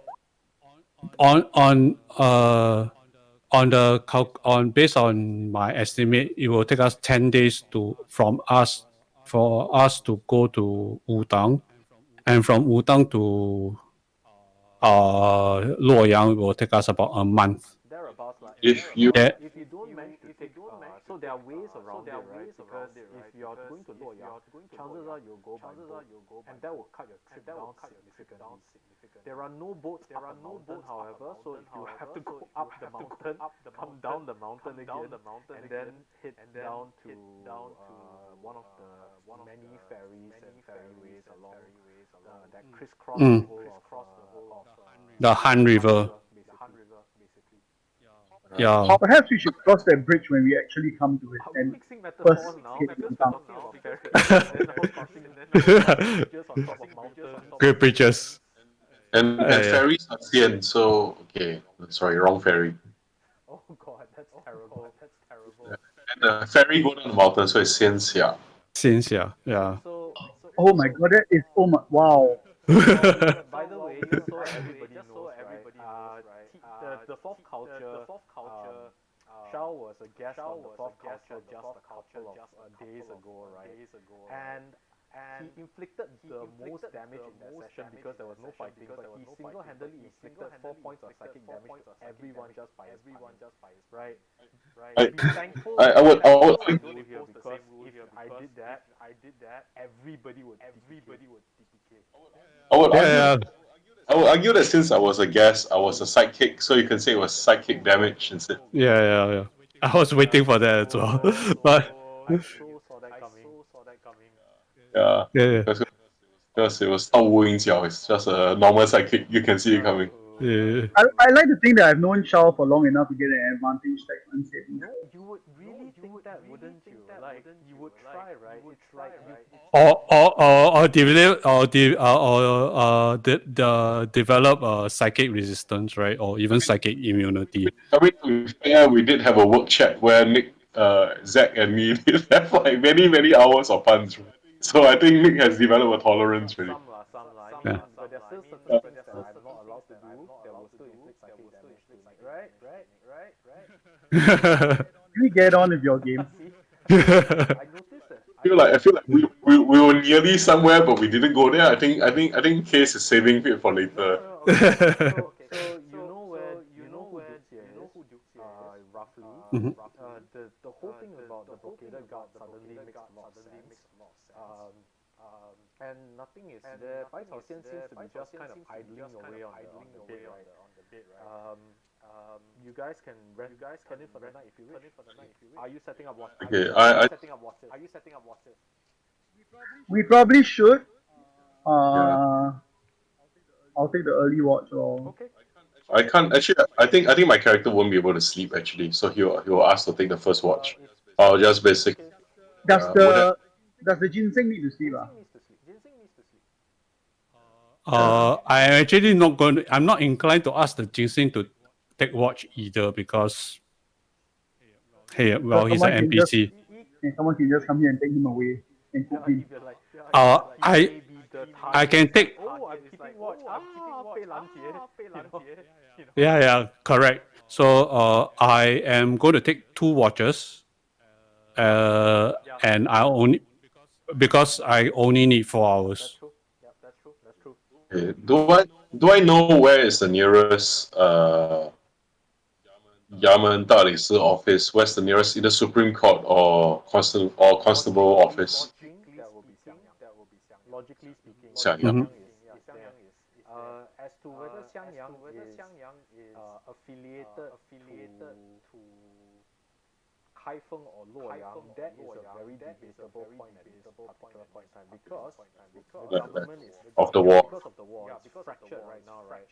And I was just having this discussion with Rich, right? So the way I'm looking at it is this. The overlords have changed, but the bureaucracy remains more or less intact. It's the only way that people can govern a country with so many people and that's so huge in terms of territory is for the bureaucracy to remain intact. Correct. And if you see all the wuxia, the Chinese films, right, of this particular time period, right, you will also know that this era, right, you will see like Song soldiers, going side by side with the Jin soldiers, the Jin army and stuff like that, right, in certain territories, and suddenly they're missing. So the only way to kind of reconcile that is that part of the bureaucracy remains intact. Yeah. Okay, so I can't actually connect anyone right now as well, right? So there's no. First of all, the person that you were in contact with in Kaifeng, your contact is a very low ranking magistrate, and he's low ranking for a wizard, right? In his 60s, he is a 9th grade official, which is for those of you who are not conversant in Chinese history, it's the lowest grade official whatsoever. It's like you might as well not be an official almost, right? Might as well be an admin clerk. Yeah, you're a bureaucrat. Yep. You're not maybe not even an officer, but you do run the local like magistrate / police post / judge judiciary outlet. It's better for me not to write anything then, because in case I'm killed and found, I don't want anything to finger that guy because it's so low ranking as well. If you want to, you can. I like Because I'm kind of like, because like I should write something to serve as an office, kind of like a note, right? For easier communication along the constable chain. But if the brocade guards is here and then let's say they find that, then that goes into the Imperial Archives of evidence that they can use to whack anyone, and I don't want. So it's kind of like that's the thoughts is going through Cang Tian's mind. That's why he can't sleep, because he's having a lot of these worries about the brocade guard as he practices and stays up. okay. It's like, well, yeah, okay. So I think first watch. I'll take first watch then. First watch. Who takes second? Okay. Second watch. I'll take second and third. Then Amu can take the last. Okay, sure. Rich, At least everybody got some rest. Richard, can you make me a perception roll? Sure. This is never a good thing. Yes, never a good thing. Why? It's so friendly. Perception rhymes with other things like deception, which are all good, right? My roll is 8. I see nothing. Mortal Kombat game called Mortal Kombat Perception. There isn't, it's just Mortal Kombat Deception. Or Mortal Kombat. Oh, no. Night combat. That's okay. I'm not going to get my spells back then. Why you also worried? Always worried. Why? It's just our friends, brother. Just our friends Because I've from been a DM for a very long time and I believe in karma. You may get good karma, what? I'm sure you have been merciful and kind to your players at some stage, right? Yes. At least one of them is currently in the chat. I'm sure they will vouch on how merciful I am. Right. I mean, like, I normally don't interact with chat, right? So whoever is a player for Nic, right? Do you think he deserves good karma? And it will not influence my decision in the slightest. But I'm just interested to know. Just curious. It totally should not. Yeah. Rich, roll. But we have always Have you rolled perception? we have been his players before. Have you rolled perception? Yes, you know Roll. that kind of includes all of you. My roll was 8. I told you already. Oh, your roll was 8. Okay. Hmm. As you are trancing, you feel a blade held to your throat. He says, Hmm. move and I will slit your throat right here and now. What do you want? As you inhale to say what you want, right? He presses his blade down. No. You blink once for yes, blink twice for no. I will telepathically before he when he's saying that, right, telepathically instruct the owl telepathy. You can instruct the owl, yes. Yeah, to return. Return. Okay. Owl responds and says the door is closed. I have no hands. That is true. You can hook him. Whoa, he has found a way to get rid of my familiar. Imagine The owl the can ginseng. hook the door. Yeah, I can hook the door. Hook. Okay. Okay, yeah, I'm waiting for his question. Were you at 10,000 foot now? I blink no. No. Let's try this again. Otherwise, your friends will die. Were you at the 10,000 foot? I sleight of hand, by the way. As he's questioning me, right? I will carve the messaging rune. Sing. Messaging is a vocal component, so there's no way you can. Is it a vocal? You gotta speak the message. Right? Oh, okay. It just transmits the message away. It's not WhatsApp. Damn it. Never mind then. You feel a knife pressed to your throat. And you hear much. Am I long rested? No, you're not. But you guys have you've had the benefit of a long rest over the last 3 days, so you guys are at full. Yeah, correct. Oh, okay. Okay. You feel a knife pressed against your throat. And he says, don't move. Don't even twitch. Otherwise, your friends will die. Blink once for yes. Blink twice for no. Do you understand me? This is the one for Lomo.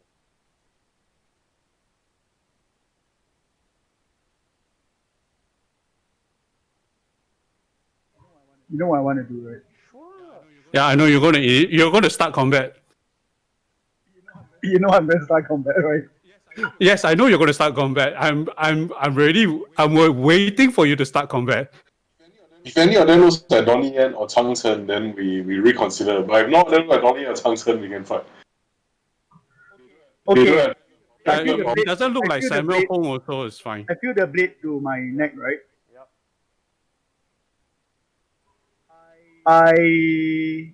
My strength is fairly unnatural, right? Yeah, it's rather unnatural. I will yeet him at the other person. Okay. Make me a grapple check. And he will. I know you have been waiting for me to do this, but here it is. Yeah. So whenever it tells the Carpe DM, does it mean we make a grapple check against the DM because we seize the DM?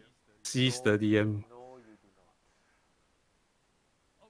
not. Oh, but they may be called day, so you seize the day. Yeah, we seize the day. Okay. 9. Or you. Oh, you are not Chinese also. Seize day. Oh yeah, because there's no the particular. Yeah. I truly regret not imposing. Psychic damage, right? He slips from the minute you reach out for him, he slips from your grasp. Everyone, I will roll for initiative because I have actually got a system now. Yes. So cool. So yeah, It's like every session we come and then the DM gets new toys. Guess what? I am assuming that our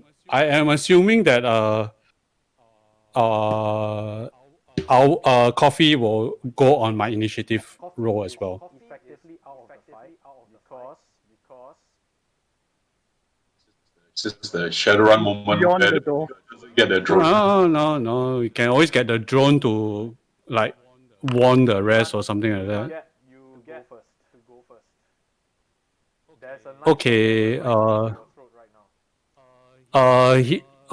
Longwu is the one initiating the move, right? So I delay action until after Long. You hear the scuffle already. The surprise round is gone out. So you get to go. Okay. Then I will. I'm not in the units, right? Yes you are. You will have to What make am I, perception rolls to wake up lah. Oh, okay. So do I need to wake up or no? I don't need because I'm not yet actually awoke, right? During your turn, you will have a chance to wake up. Okay. Let me know my turn now because I don't see on the Discord. Okay. Hold on. Let me add you to the comment. Yes. Okay, got it. Thanks. You're here. Okay. So Yeah. I am going to So do I see do I see that the assassin / shadow got thrown by Nope. You hear a scuffle from Longmu's hand. from Longmu's end. Okay. I am going to take bonus action to Misty Step out of the Okay. Where to the opposite side where Longmu is. Okay, you only get to And for 20, so 1, 2, 3, 4, 5, 30 feet. Just enough. 30 feet. Exactly here? No, to close to his as close to Longmu as possible. Close to Longmu here. Like this? Okay, Yep. Done. Yep. And I will see his assailant, You see him? and I will move and draw my rapier, Okay. and I will booming blade him. Okay. Calf. Blade is loud, Yeah, precisely. It helps. Okay. It helps wakes people up, right? Okay, sure. Flanking. It's the pudding king, the flanking. You are not flanking. Bro, you're not flanking. I will take my move action to the other side. Okay, so you're here. Okay, done. Yeah, correct. Okay, done. You are flanking him. 22. That hits.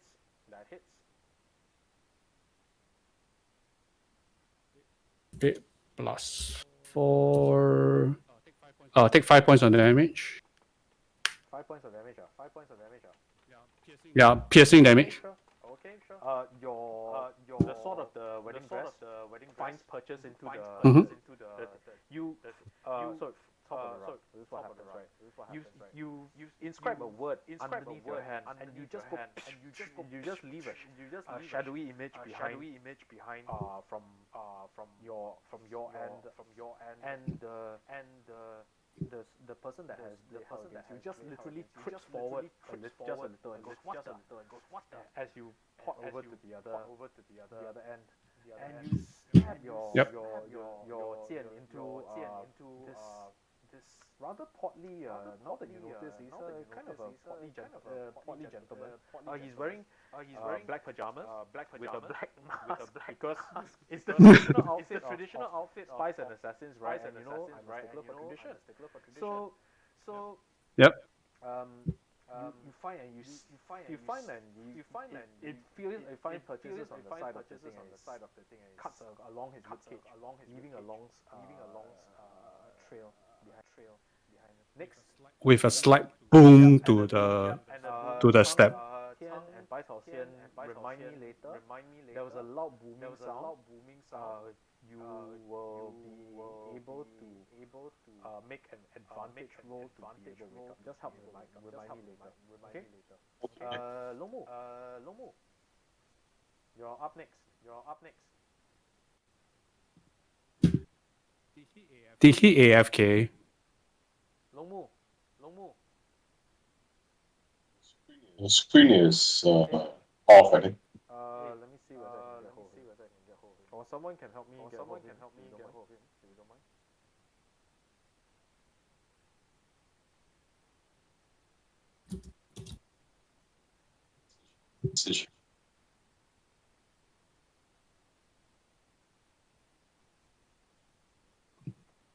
Did he like fall unconscious or something? No, I thought he looks as though he's AFK. Okay. I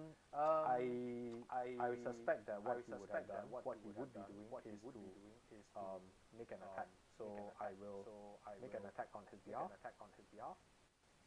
Sure. He has advantage. Yes, he does. Last 6. Okay, he whips out his sword and his battle sleeve, taking advantage of the slight distraction that you provided to him. He took out. Oh. That definitely. With a large slash, he pulls his hand out, whips his sleeve into him, and forces him back by sheer brute force. Yep.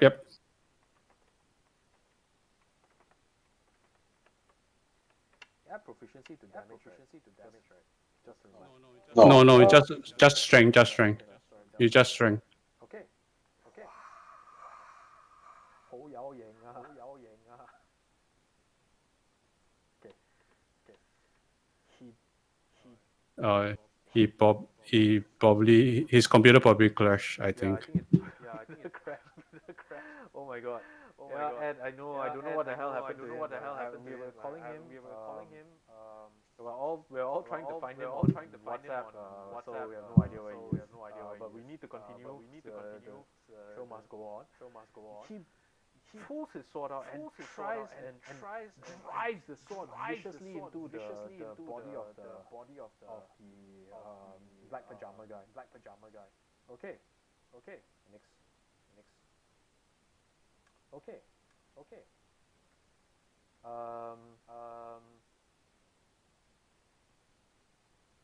This happens.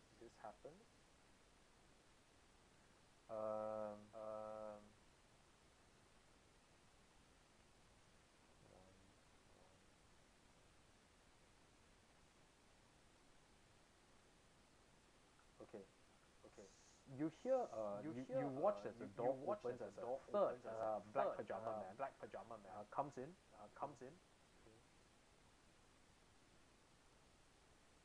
Okay, and flanks you, Yifan. Mm-hmm. And he pulls out a short sword. Okay, so sorry about that. I have returned. I took your turn on your behalf. I assumed that you were going to hit the guy. Really hard. I was actually going to taunt everyone and then go dodge. Oh, your bonus action taunts, huh? The Paladin. You can bonus action taunt. Would you like to? Yes, I will bonus action taunt and taunt 30 feet of the room and go on dodge. Yes, so they must make wisdom saving throws against your DC or be unable to move away from you. Yes, I'm going to stand on top. I get up on the bed and I say, dishonorable cowards, why don't you attack me instead? 38 come up and we. 38 come up and we. Okay, come. 神巴起来烧你哦！講 Okay, so you hop on there. I'm going to reverse the damage. What is the saving throw that they have to make in order to not be taunted? Remind me. Wisdom saving The throw. wisdom check against my cast. What's your DC? What's Yeah. your DC? What's your save DC? Bro, what's your save? Eh, 10 plus your charisma modifier lah. Charisma how yeah, much? Charisma 14 is it or 16? It should be. my charisma is 15. So that should be. So plus 16. So 13, 13, 13. 8 plus 2 plus 3. Yeah, Yeah. correct. Okay.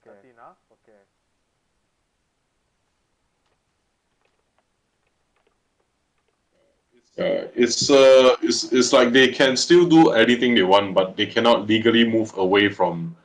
They cannot take any action that will make them movement that will make them further away from where they began. So they can move towards Longmu, but they cannot move away from Longmu now. Okay, no Yep. problem. Then it comes back to the same thing. None of them make a save. So they all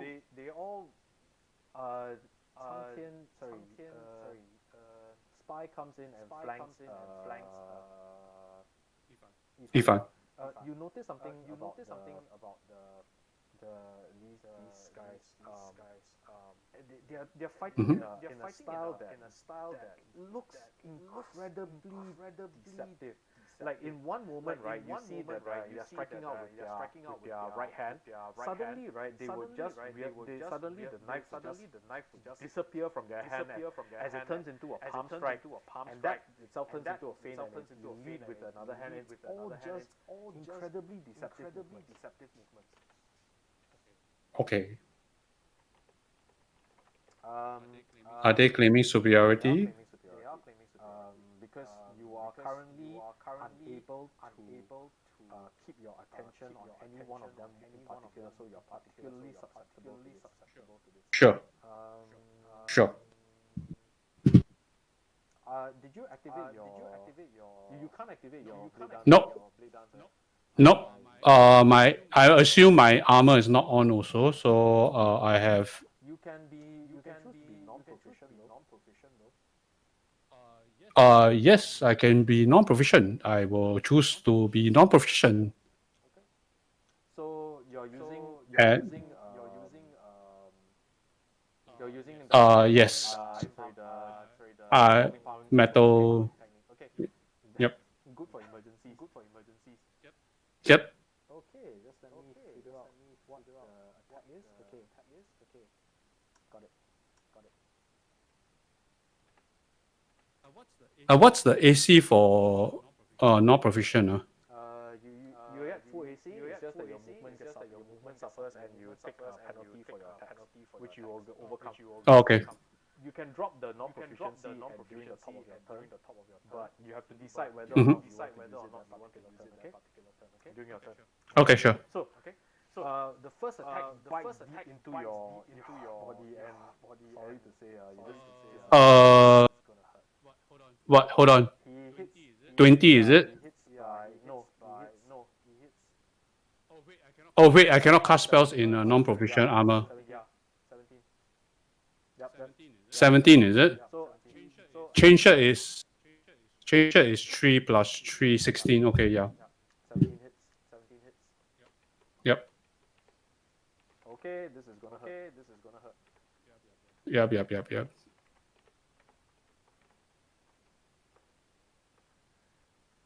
The blade bites Oof. deep into your body, reaches in and it twists, and blood just gouts from your back.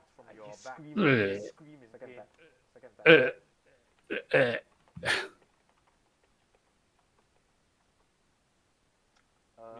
Miss. Yes, it misses. Just barely. And the second one doesn't seem to find purchase into your you reach down and you bat outside the dagger almost reflexively, and you hear a metallic as your hand takes on the property of metal. Bat the sword aside. Yep. Okay, next round is this guy.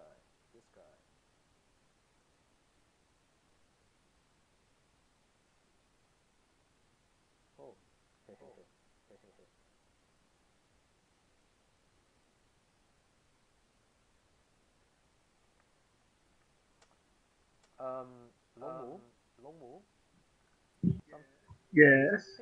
something from deep. You see a horrific scene as this pool of black ooze just comes oozing out of the wall beside you, and just goes through the wall like a T1000, right? Except that inky blackness reaches out and grabs the thing that you were fighting, the person that you, the assassin that you were fighting. Yes, big chaotic battles.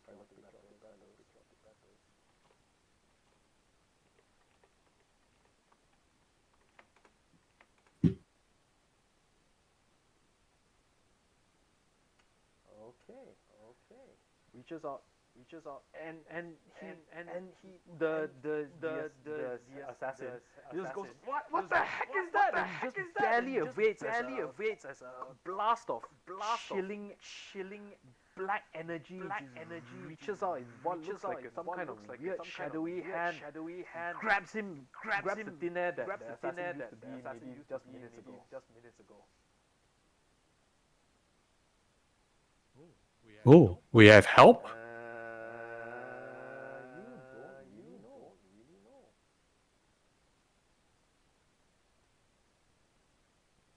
Okay. And Cang Tian, please make a perception roll. Your DC is 12 with advantage. Okay. Yeah. Go to my.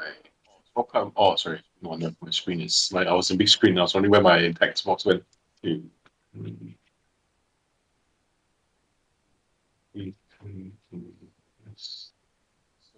So that's let me see. There's a 5 and 7. I don't think I got it because I got a 7 plus 3, 10. Sorry, yeah, just nice. Okay. Yeah. Okay, you wake up and you see the scene of absolute chaos in front of you. You see two assassins, one on the far end and one that's currently being flanked, and itself a third one that's flanking the group. And suddenly this strange shadowy, and there's a strange shadowy figure just beside Long Mu that has reached out and like trying to grab the one of the assassins. It just looks like utter chaos right now. That's all the information you have. This assassin. So what it looks like, the assassins are fighting your Long Mu and Yifan. There's another assassin that's just stabbed Yifan in the back, right? There's a Is it at my neck? Is a blade at my neck? There's no blade in your neck. Okay, got it. I see that Yifan has been stabbed, and I will. Is it action to wake the ginseng man up? Yes, it is. Okay, I will. But you get Let me see. I mean, the sound. He has not You woken get up my- yet. He's not woken up yet. It's not his turn yet. Okay, got it. I will. How badly hurt are you, Yifan? Very badly. Okay, got it. More than I have. It has taken more than 50% of my hit points. Well, Got it. I will move over to flank the assassin with Yifan. okay, so this has become an assassin, a flanking daisy chain. So this will hopefully lure the other assassin to coming over to flank me, and then so as to position them so that something doesn't attack Yifan. I move over there, then I spend a bonus action to The guy didn't move, but that's fine. I'll just say that he was holding his action. That's fine. I'll move him after. Okay. I'll move him after Bai Cao Jun. Okay. Well, actually, would you like to move him first? I can move back. It'll be easier that way. No, that's fine. No, that's fine. Okay. So as I kind of like move over, I kind of use my item interaction action to grab my monk stuff by the side of the bed, right? And I kind of like do a small series of steps, right? and use the pole to kind of like launch myself further in. As I land, I kind of root my feet, kind of point the tips of my feet closer towards each other as I land, right?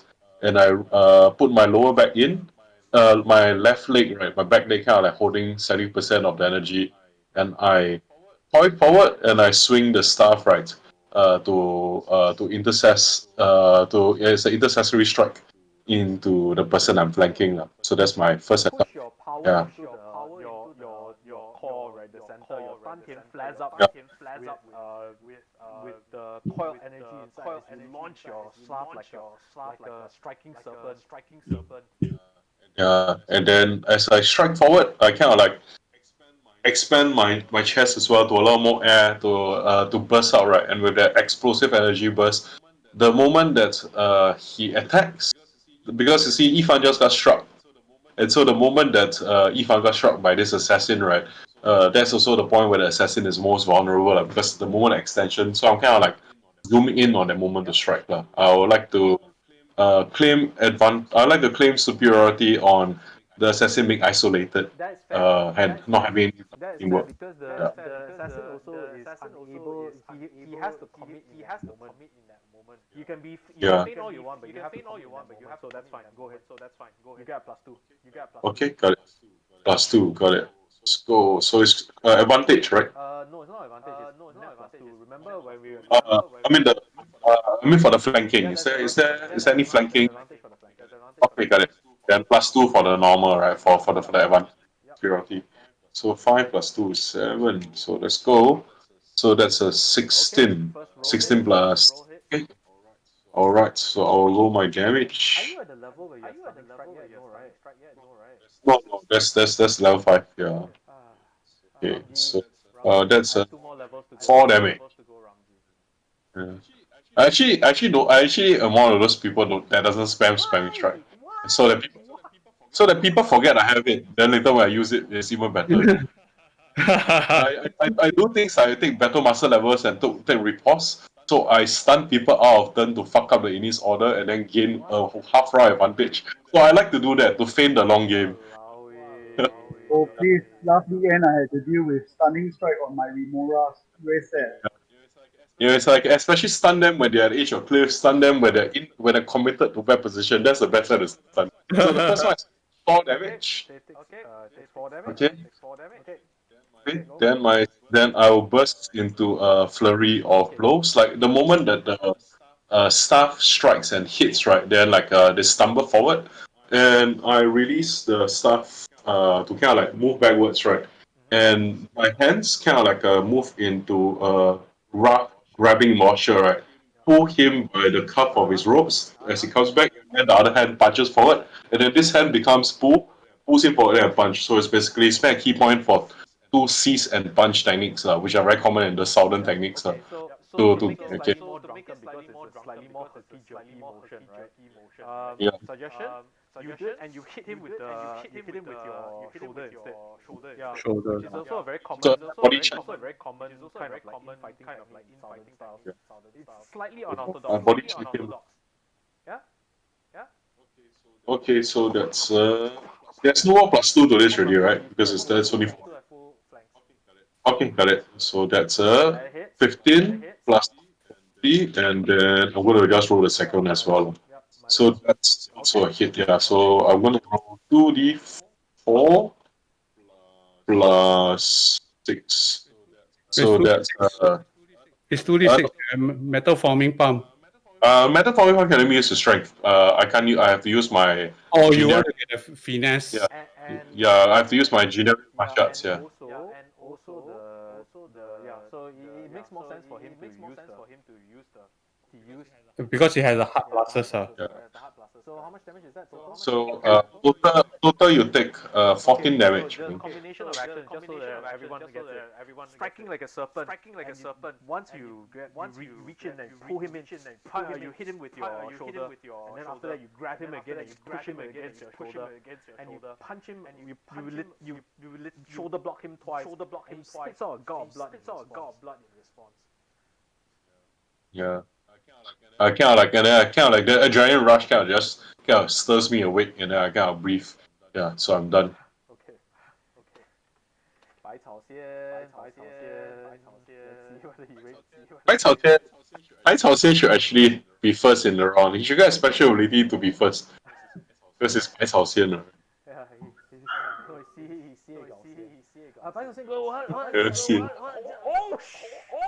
he goes. Oh my god! He yelps out something. Yup. Something. And there's a stronger scent of ginseng in the room somehow. Just an incredibly strong scent of ginseng. Yifan, Q7. Okay. Just Thank you. And it suddenly feels better as the chi coalesces itself around you. That's it. And he says, "Oh my God! He sees one more guy down here, and he fires. He hucks her, and he spits out a green glob of something.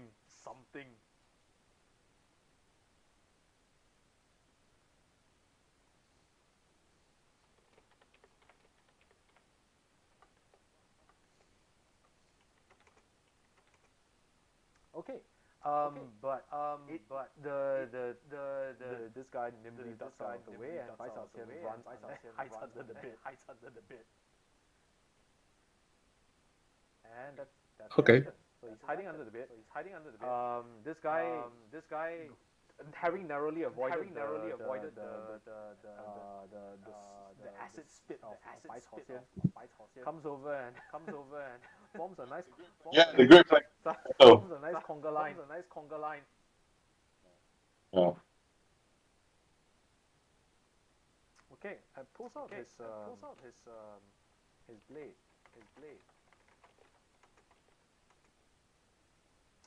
Misses. The first one.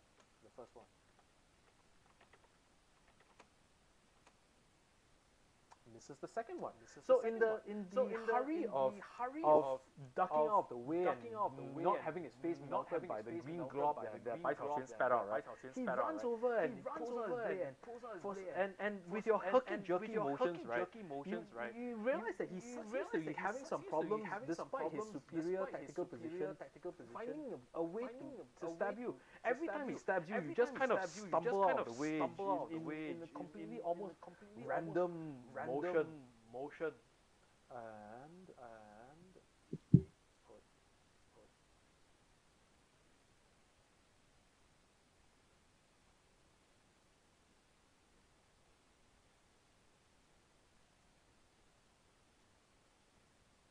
another one of those shadowy figures just phases through the door and attacks you, Cang Tian. Okay.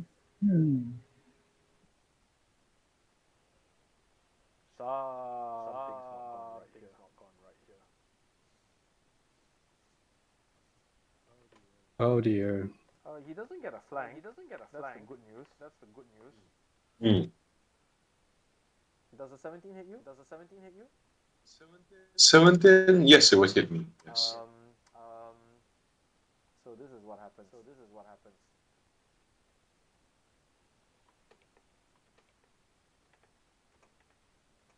Take first of all, take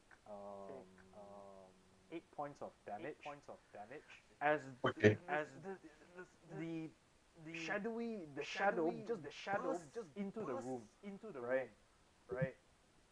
And reaches out and for a moment as your herky-jerky motion makes you slightly vulnerable to the sudden attack of an intruder that you never expected. Reaches in and touches you and chills you to the core. There's some kind of life-sapping energy as you feel weaker. Also, you feel weaker. You literally. Okay. How many points of strength do I lose? You lose. Temporarily, you lose 3 points of strength. Got it. Yeah, which to you doesn't really matter. Keep track of that because the cumulative strength drain Yeah. can Thank actually. you. Okay. And Yeah. the final one, the guy, the portly guy in the center, suddenly sees himself surrounded in many terrible ways. Right? For a moment, you see his eyes flashing as if he's reassessing his life choices that have led him into this three-way chaotic battle. And he will. Let me see whether he will make. Let me get a battle. He's going to make himself a battle orientation roll. Okay. He looks around. He realizes that he is in a terrible position. Right. And he can only can't move. He can only move two. He can only move 3 squares. He can only move above, below, or diagonally above long move because he's been CC'd. That is also true. That is also true. Thanks for reminding me. But he realizes that for some reason he feels compelled to continue beating up on Me.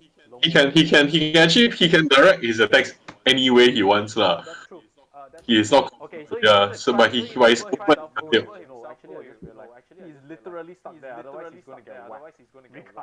Regardless. From the range if he walks that way. Yeah, that's From No, the it doesn't matter. If he moves 5 feet, he also gets booming blade damage. Yeah. So why do you walk first? Eat the booming blade, eat the OA, then attack. Yeah, that's the best choice. No. He's gonna attack Longmo. Okay. Okay, let's say that attacking Okay. position. He cannot claim superiority because right now the environment is way too chaotic for him to focus on any one particular target. Does a 17 hit you? Longmo. I Hey, don't Nick. think a 17 hits him. Yeah, Does a sorry. 17 hit you? 17 does not hit me. Doesn't. Doesn't. It doesn't, huh? Okay. Also, I'm dodging, remember? Yeah, that's true. Oh, disadvantage. So top of the round, Yifan. You're in this massive daisy Okay. chain of a fight right now. Okay. I am going to ignore the one that is attacking Longwu, and I'm going to turn around Okay. and engage the one that is fighting Cang Tian. My pointer's on right now. Okay. Yes, and I will inscribe the Thunder Rune, which is Lei, and attack him with Booming Blade. Okay. Can do. And I have advantage. Yes, you do.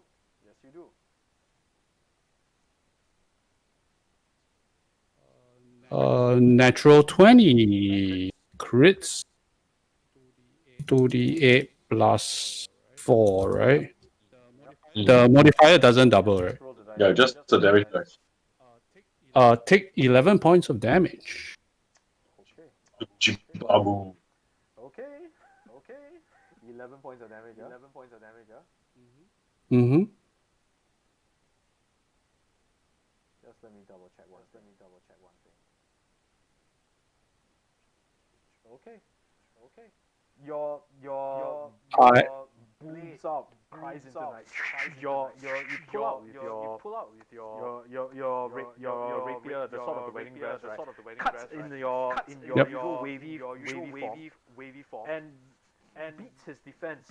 He's trying to kind of trick you into committing into a direction, but you've seen this before already, and you stab deep into his guts.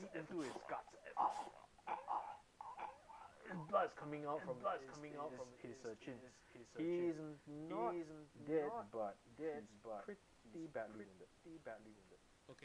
Okay, so as a bonus action, I will activate Blade Song. Okay. And I will drop the Metal Forming Palm. Okay. Sure. Longmu, your turn. There is a shadowy figure beside you. There is a there is slightly portly gentleman next to you in black pajamas. What do you do? The low-ranking Black pajamas.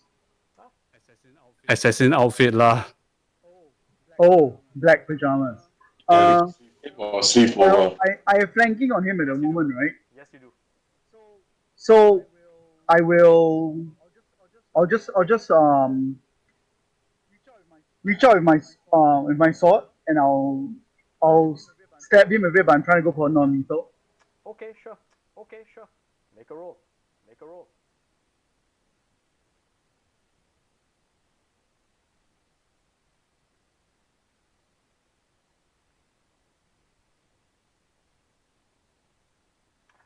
Wow. I think I hit. Okay. Yes, I think you hit. Okay. You reach the you push up. You crouch. You go into a crouch. Right. You channel the energy from your parry-up. You feel the power pulse into your veins as you reach out and lunge with your sleeve concealing your sword. Lunge and The blade, plunge yeah. your sword deep into them, and you hear for the first time the two the person on the far end, the black pajama man on the far end, say, it's the brocade guard, run. Oh, so his fighting style is a brocade guard style. You don't know. Oh. Oh, It's possibly a brocade card. 雷切，雷切刀 SS Maybe. I mean, they're guys in black pajamas. I mean, how much credibility do they really have, right? They look like everybody's more credibility now. As we hang out with Giant King this thing. That is true. It is very true.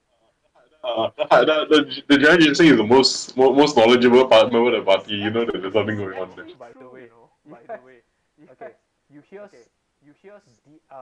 far screams. You hear loud screams. Children's screams. Telepathically get the owl to. It's not your turn. Oh, okay. It's not your turn. Yeah. Spy. When can I say I'm something? sorry. You can say something. When can I say something? 6 seconds. The shadows. They're going after the innocents. And you I know. accuse the ginseng root of stating the obvious. I mean, Hakuma. Observation. Say enough obvious things to become immortal. Yeah. Or things that people mistake for wisdom. Okay. Maybe the next morning I wake up as an immortal ginseng. Yeah. Remember, Heaven's Chicken cannot release flow. 天机不可吸flow. 泄露。 Oh, wow. You know you're losing like half our audience here. I'm just going to point out puns, right? These bilingual puns. Yeah. Please go and explain to them while I resolve the action. No, you see, it's like I want to make people feel like because they don't understand the pun, they're immune to the pun. I want to make them feel glad for the armor of ignorance. It's very HP Lovecraft. Oh, prove my ignorance. I was unable to comprehend the true facets of the universe.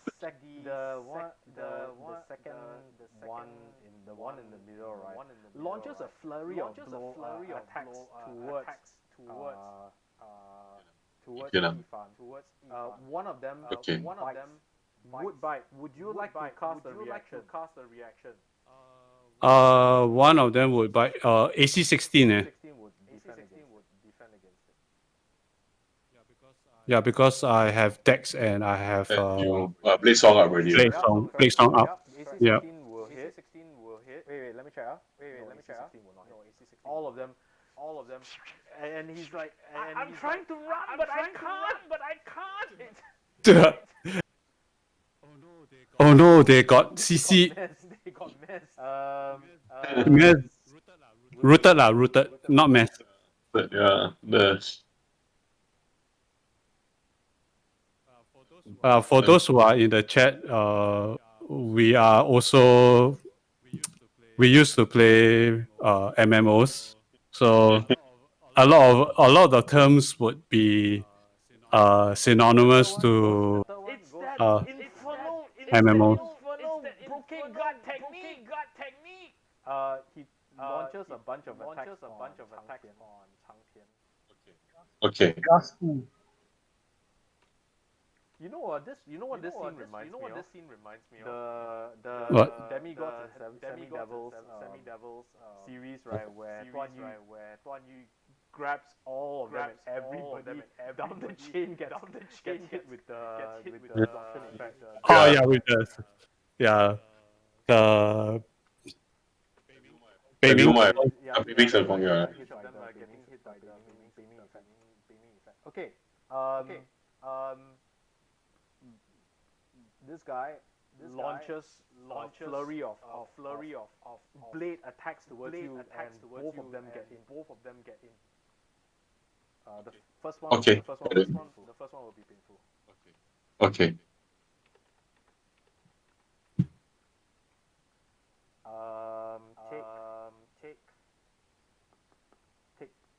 Take 11. Okay. Take another 4. Okay. And the blade bites deeply, Got it. and he's like, I get myself free. Damn it. Then okay. Okay. Next in the round is Shadow.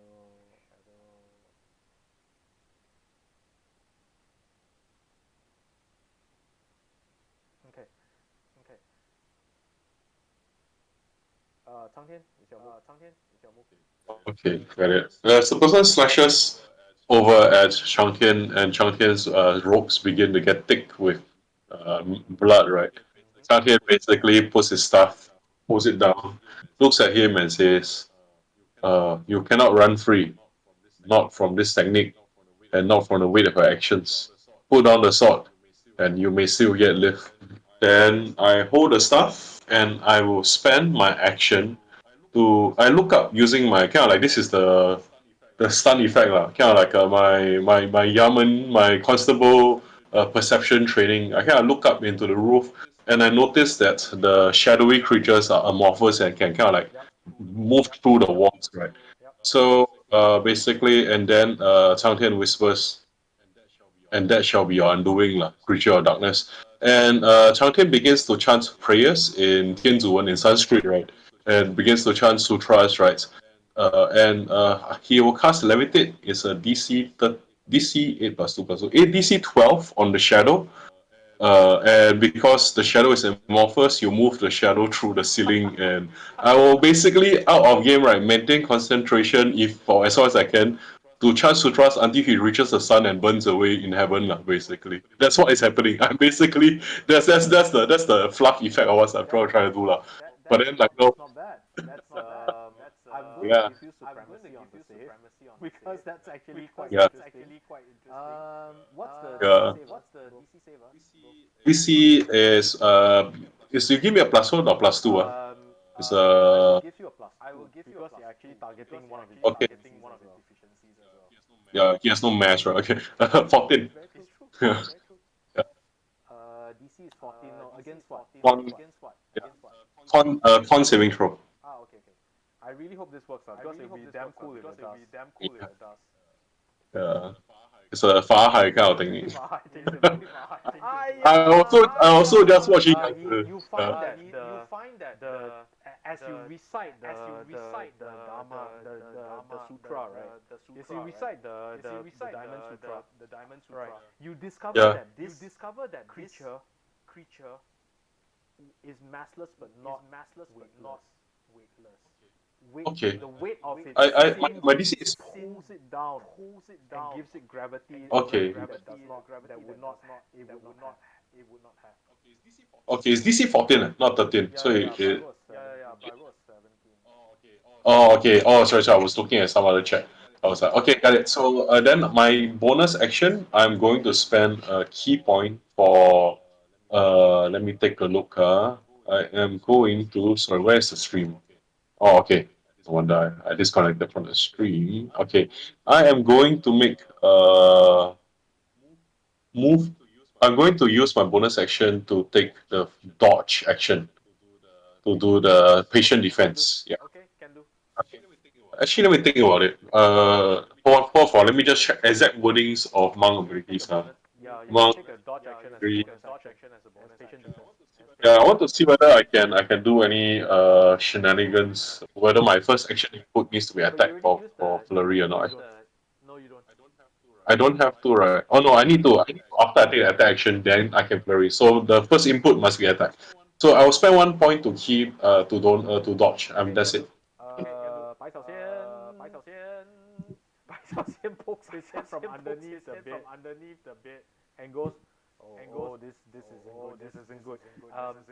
The aura of Instinct smell. hits the room again. Cang Tian, Okay. heal.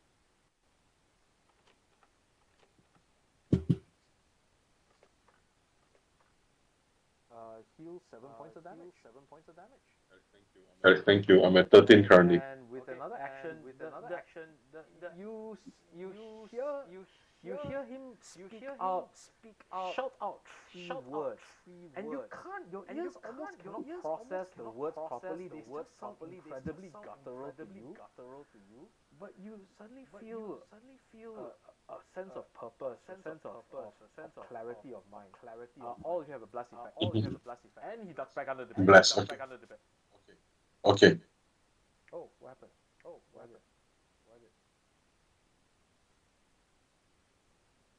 Okay. Hey, 百草仙 makes me happy. Okay. Shadow continues attacking you. Cang Tian. Okay. I have dodge up. Okay, so I have to roll disadvantage, right? Yeah. Okay. He reaches out and you use kind of a jerky motion and you yank. Choose left or right.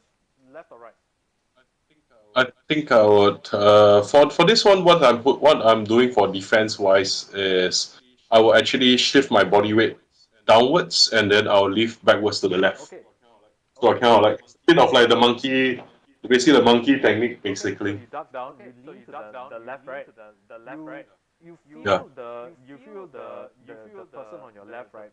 Kind of you feel contact against a knee, and he kind of goes and as the shadow accidentally hits. Brushes against him, is Doesn't it? brush. He actually hits him by accident. Oh, okay. That's nice to know. I rolled a critical one. So I am inflicting like critical failures. See. And with that,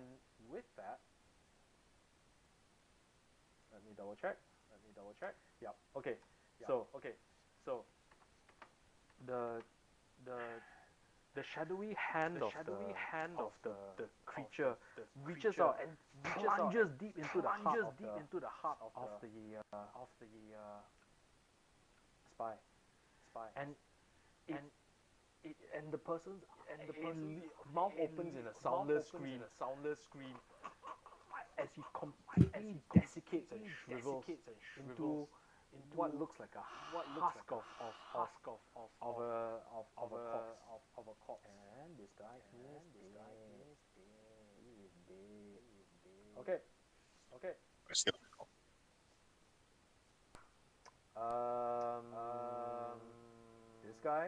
This guy goes, no. Hey, how come everybody is shifted one to the left? Yeah, because Okay. Yeah. I think I accidentally shifted all of us one to the left. I'll get this sorted out.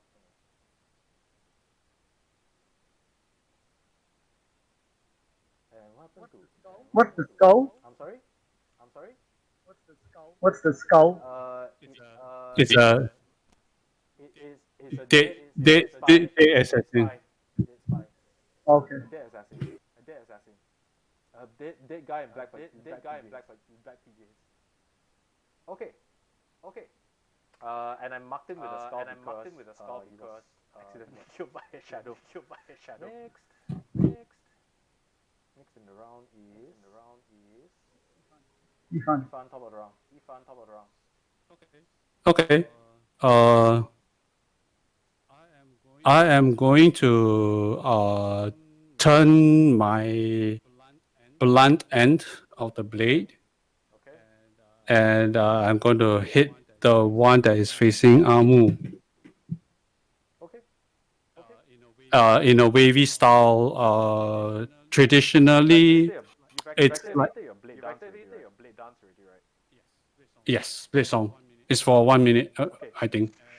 Instead of the blade, instead of a piercing motion, I will use a slashing motion with the flat of the blade. So you twirl your sword around you, right? And whip the side of the blade against the skull of the. Make a roll. Yep, Are you booming? I am not booming. Okay. Wait, hold on. 2DK1. That's a 24 hit, I assume. Does. Takes 6 points of subdual damage. Okay. He's still up. But you smack him across the skull with a resounding gong. Yep. Okay. Next round. That will be So no move. Rich is dealing with the fat dude, right? Yep. He looks like he's about to go down.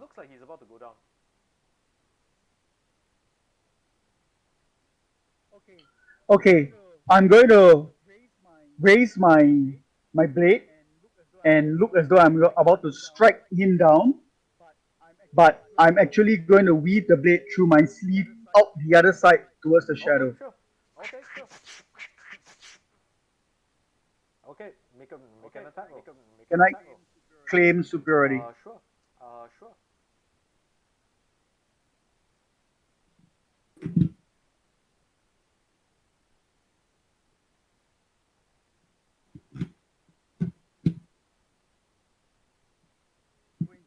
23 without the superiority.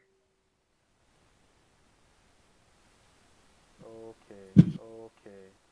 I'm trying to adjust my. I want a divine smite. A divine smite you. Okay, sure.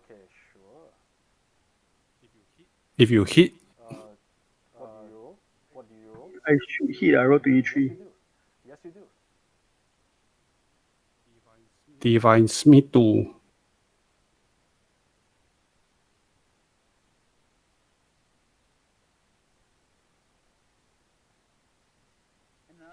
And another 2d8, right?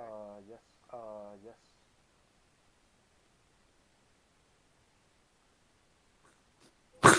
Oh my god, hot garbage.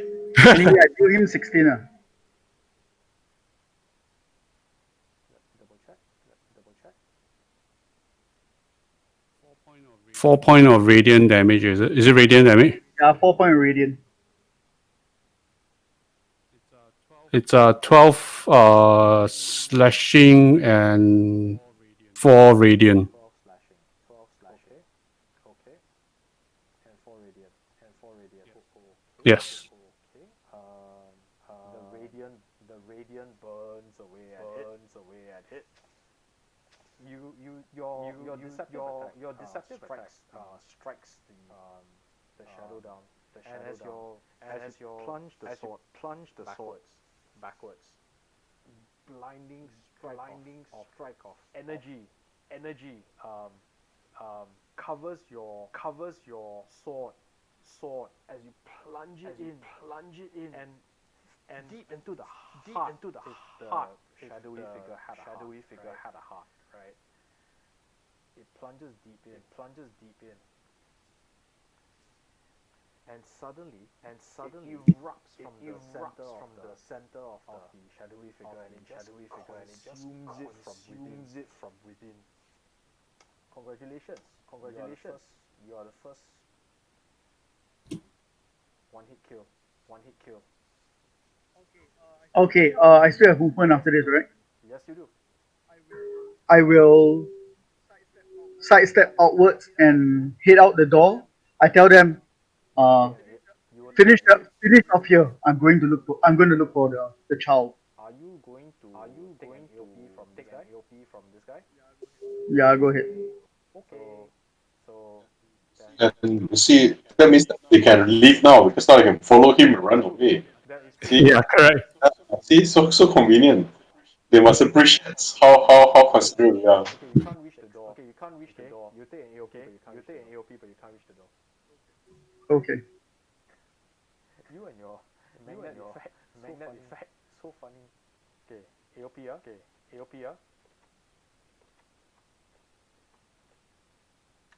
That misses. Okay.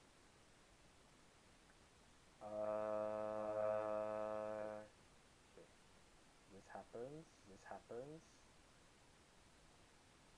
Dead. This happens. Dead. This happens.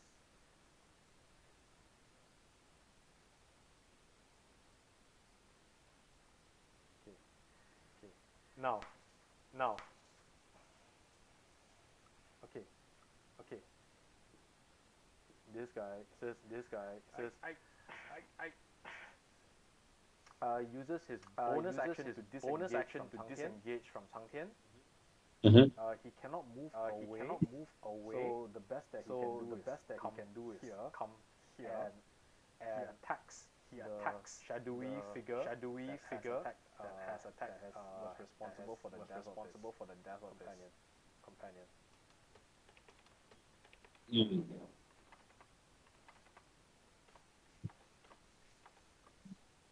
That hits.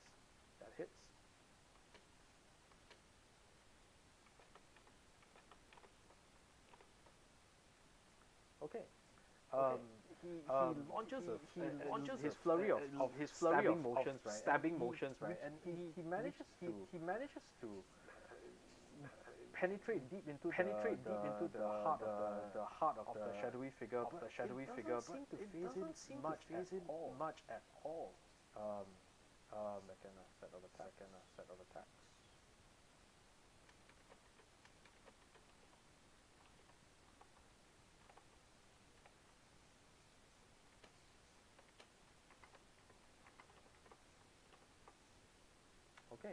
Okay. Yeah. His attack seems futile somehow. Next in the round is no. Okay. This happens. A bit too soon. Cang Tian is your turn. It's my turn already. Okay, sure. Let's see. You have a blast effect, by the way. Just to remind you. Okay, got it. I will. This shadow is in front of me. It's shaken off the effect of the levitate, right? So it doesn't want to ascend to heaven, literally. So I shall. I noticed. The weight of its dharma is sending him the opposite direction. Let's just put it that way. Understand? Like, the fetters are still strong. I look over at Yifan, right? How badly hurt is Yifan right now? No, he is not worse for wear, slightly damaged. Okay, got it. Then I will shift one square diagonally down to Cang Tian's. From top down is down to my right. Diagonal 1. One square step here. Actually, no. The other side. Yeah, here. And this is still a spy, right? This is assailant. And I am going to stand here, and I think the safest action for me to do is actually to take a dodge action. Yeah, I think I'll take a dodge action. A standard action, take a dodge action. I'm done. Okay, 怀草仙 pops his head out. Pops his head out. I shout out to Bai Cao Xian. Hey, I'll raise you to the children. All right. One, two, three, four, five, six. Yeah, he can't get out of the door. Without taking an attack of opportunity. Yeah, he will do it. Cares deeply about the children. He'll take an attack of opportunity.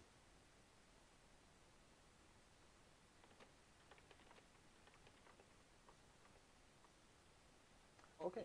How can you strike 八爪仙? Whack at least one.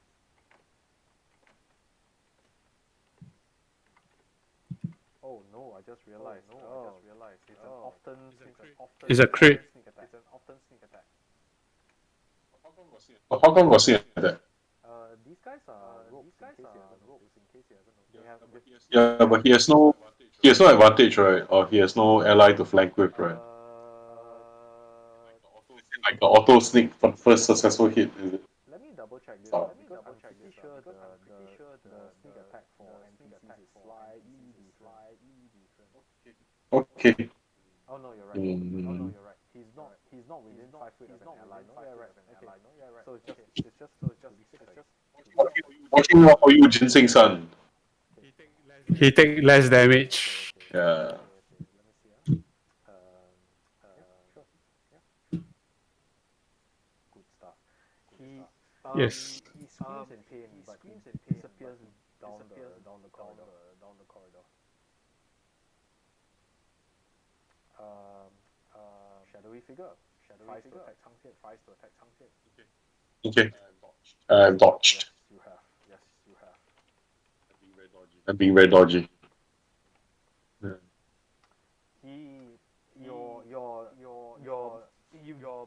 You dodge to the side, you lean to the side, along your staff using the Lohan staff. And as it dives and the palm of the shadowy creature just dives past your head. Next. Okay. Hug. Okay. He cannot go any further than here. Booming blade. Oh no, there's two Yifans. He has used his ultimate technique. No, he has. It's itself. You didn't hit him last round. With booming blade. Oh, it only lasts for one round, man? Or Yeah, that's one round. oh yeah. Must reapply. Yeah, must reapply one. Okay. And you hit him last round with subdue. Oh yeah, correct. Yeah, I didn't want to like kill him outright. Does a 16 hit you? Just barely actually. I will use my reaction and scribe the Dun Shield rune and increase my AC to 20. The Chinese character for the word shield appears as his blade almost finds purchase and it feels like you this cushiony soft force just deflects it out of the way. Okay. Lomu, your turn. Move. You're gonna take AOP up. Yep. Okay. There's no more already because he used the AOP on the ginseng. That is true. Yeah. Watching out for you. Watching out for everybody. Yeah. The advantage of the dodge action means I have a lot of mental space left over to just do all these other things. There's loud screams coming from the room in the corner where you know the children are.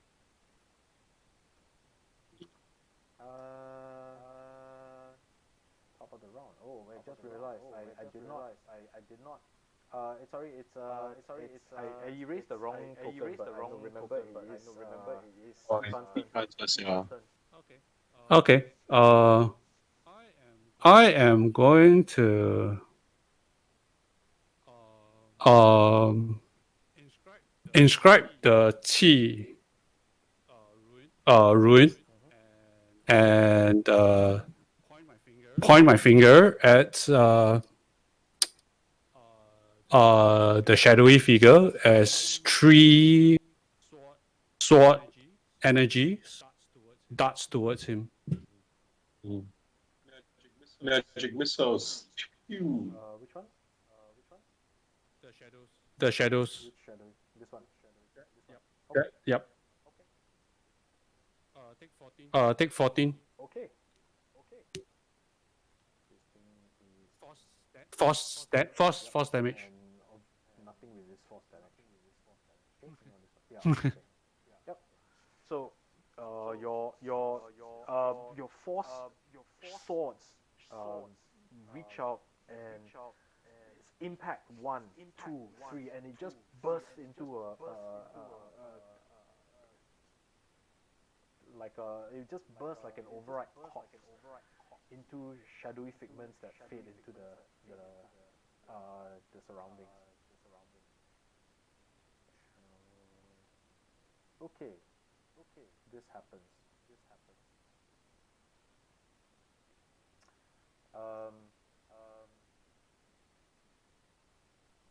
More screaming inside.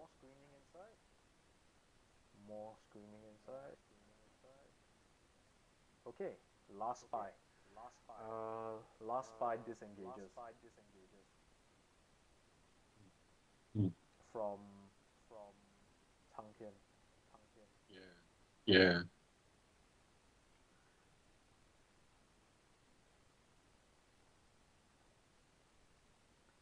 Okay, I'm trying to tactically see whether I can maximize my distance while maintaining it, and the narrow corridor What's his actually not help. what's his speed? Because if he disengage, because disengage is a full action, then he can move. No bonus action.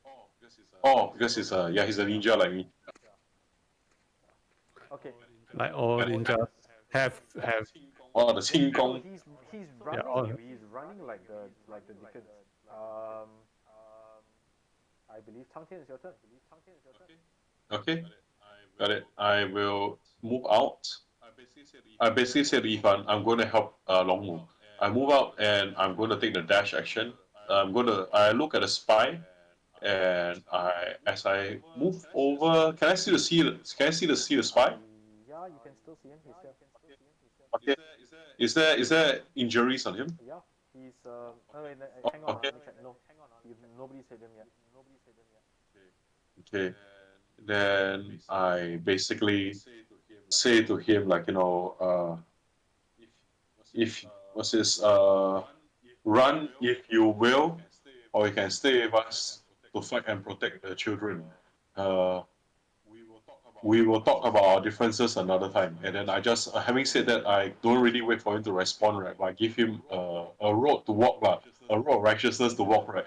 And then I will make a dash action to try to catch her along. Are you doing this just to keep your sparing someone quota? Not really, it's because actually he also cannot run away from you. He must move closer towards to you, right? So it's like, and if I was to attack him now, like I think the main priority is actually shadows. So it's sort of that just trying to skip. So you managed to Yeah, overtake so Long Mu for a while. Okay, and the bonus action for my bonus action, I'm going to use the Lightfoot ability. So I'm going to get another 10 feet for both my movements. Very good, well done. So for those of the viewers who are tuning in for the first time, right? Because this is a wuxia game, these characters, right, are able to find martial arts manuals that they can attune to learn martial arts styles. And styles are paid for in XP. If you want to know more about this, feel free to join our Discord. There are a number of house rules that I've already created for this particular campaign, listed in the house rule sections. Feel free to take a look and pursue and criticize if you feel that way particularly inclined. Oh, head to the washroom for a while.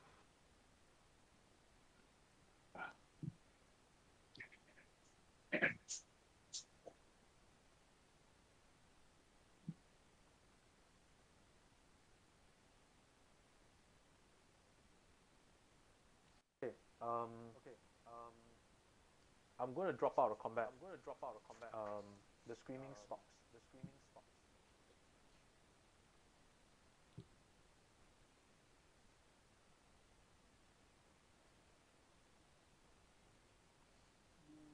No. No. Are you guys continuing to run? Yes. Yes. Okay. All running there, right? Including Yep. Yifan, right? Yep. He goes first. Yeah, I understand that because this guy would have what would have happened the next couple of rounds is that these guys will start running as well, and you would probably because of your increased movement rate for blazing, you will outpace him. I will misty step out into the open and use my blessing to outpace everybody. So we'll drop out of combat, right? And because you guys are busy running towards the room, right? Mhm. What you see is this.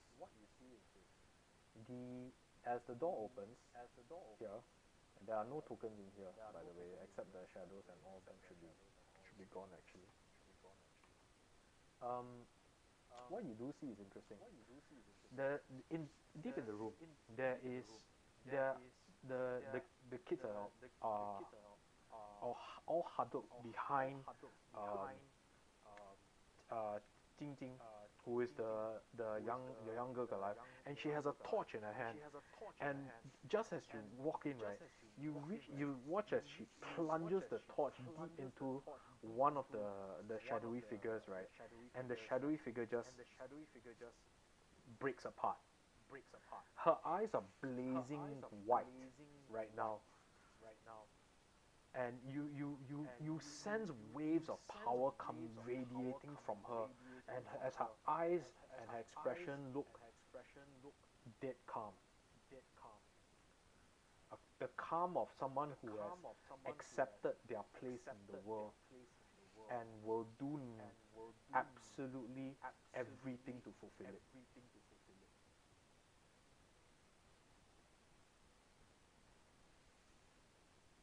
You watch as you count the figures as a little green skin, a little green skin face peeks out from behind the skirt of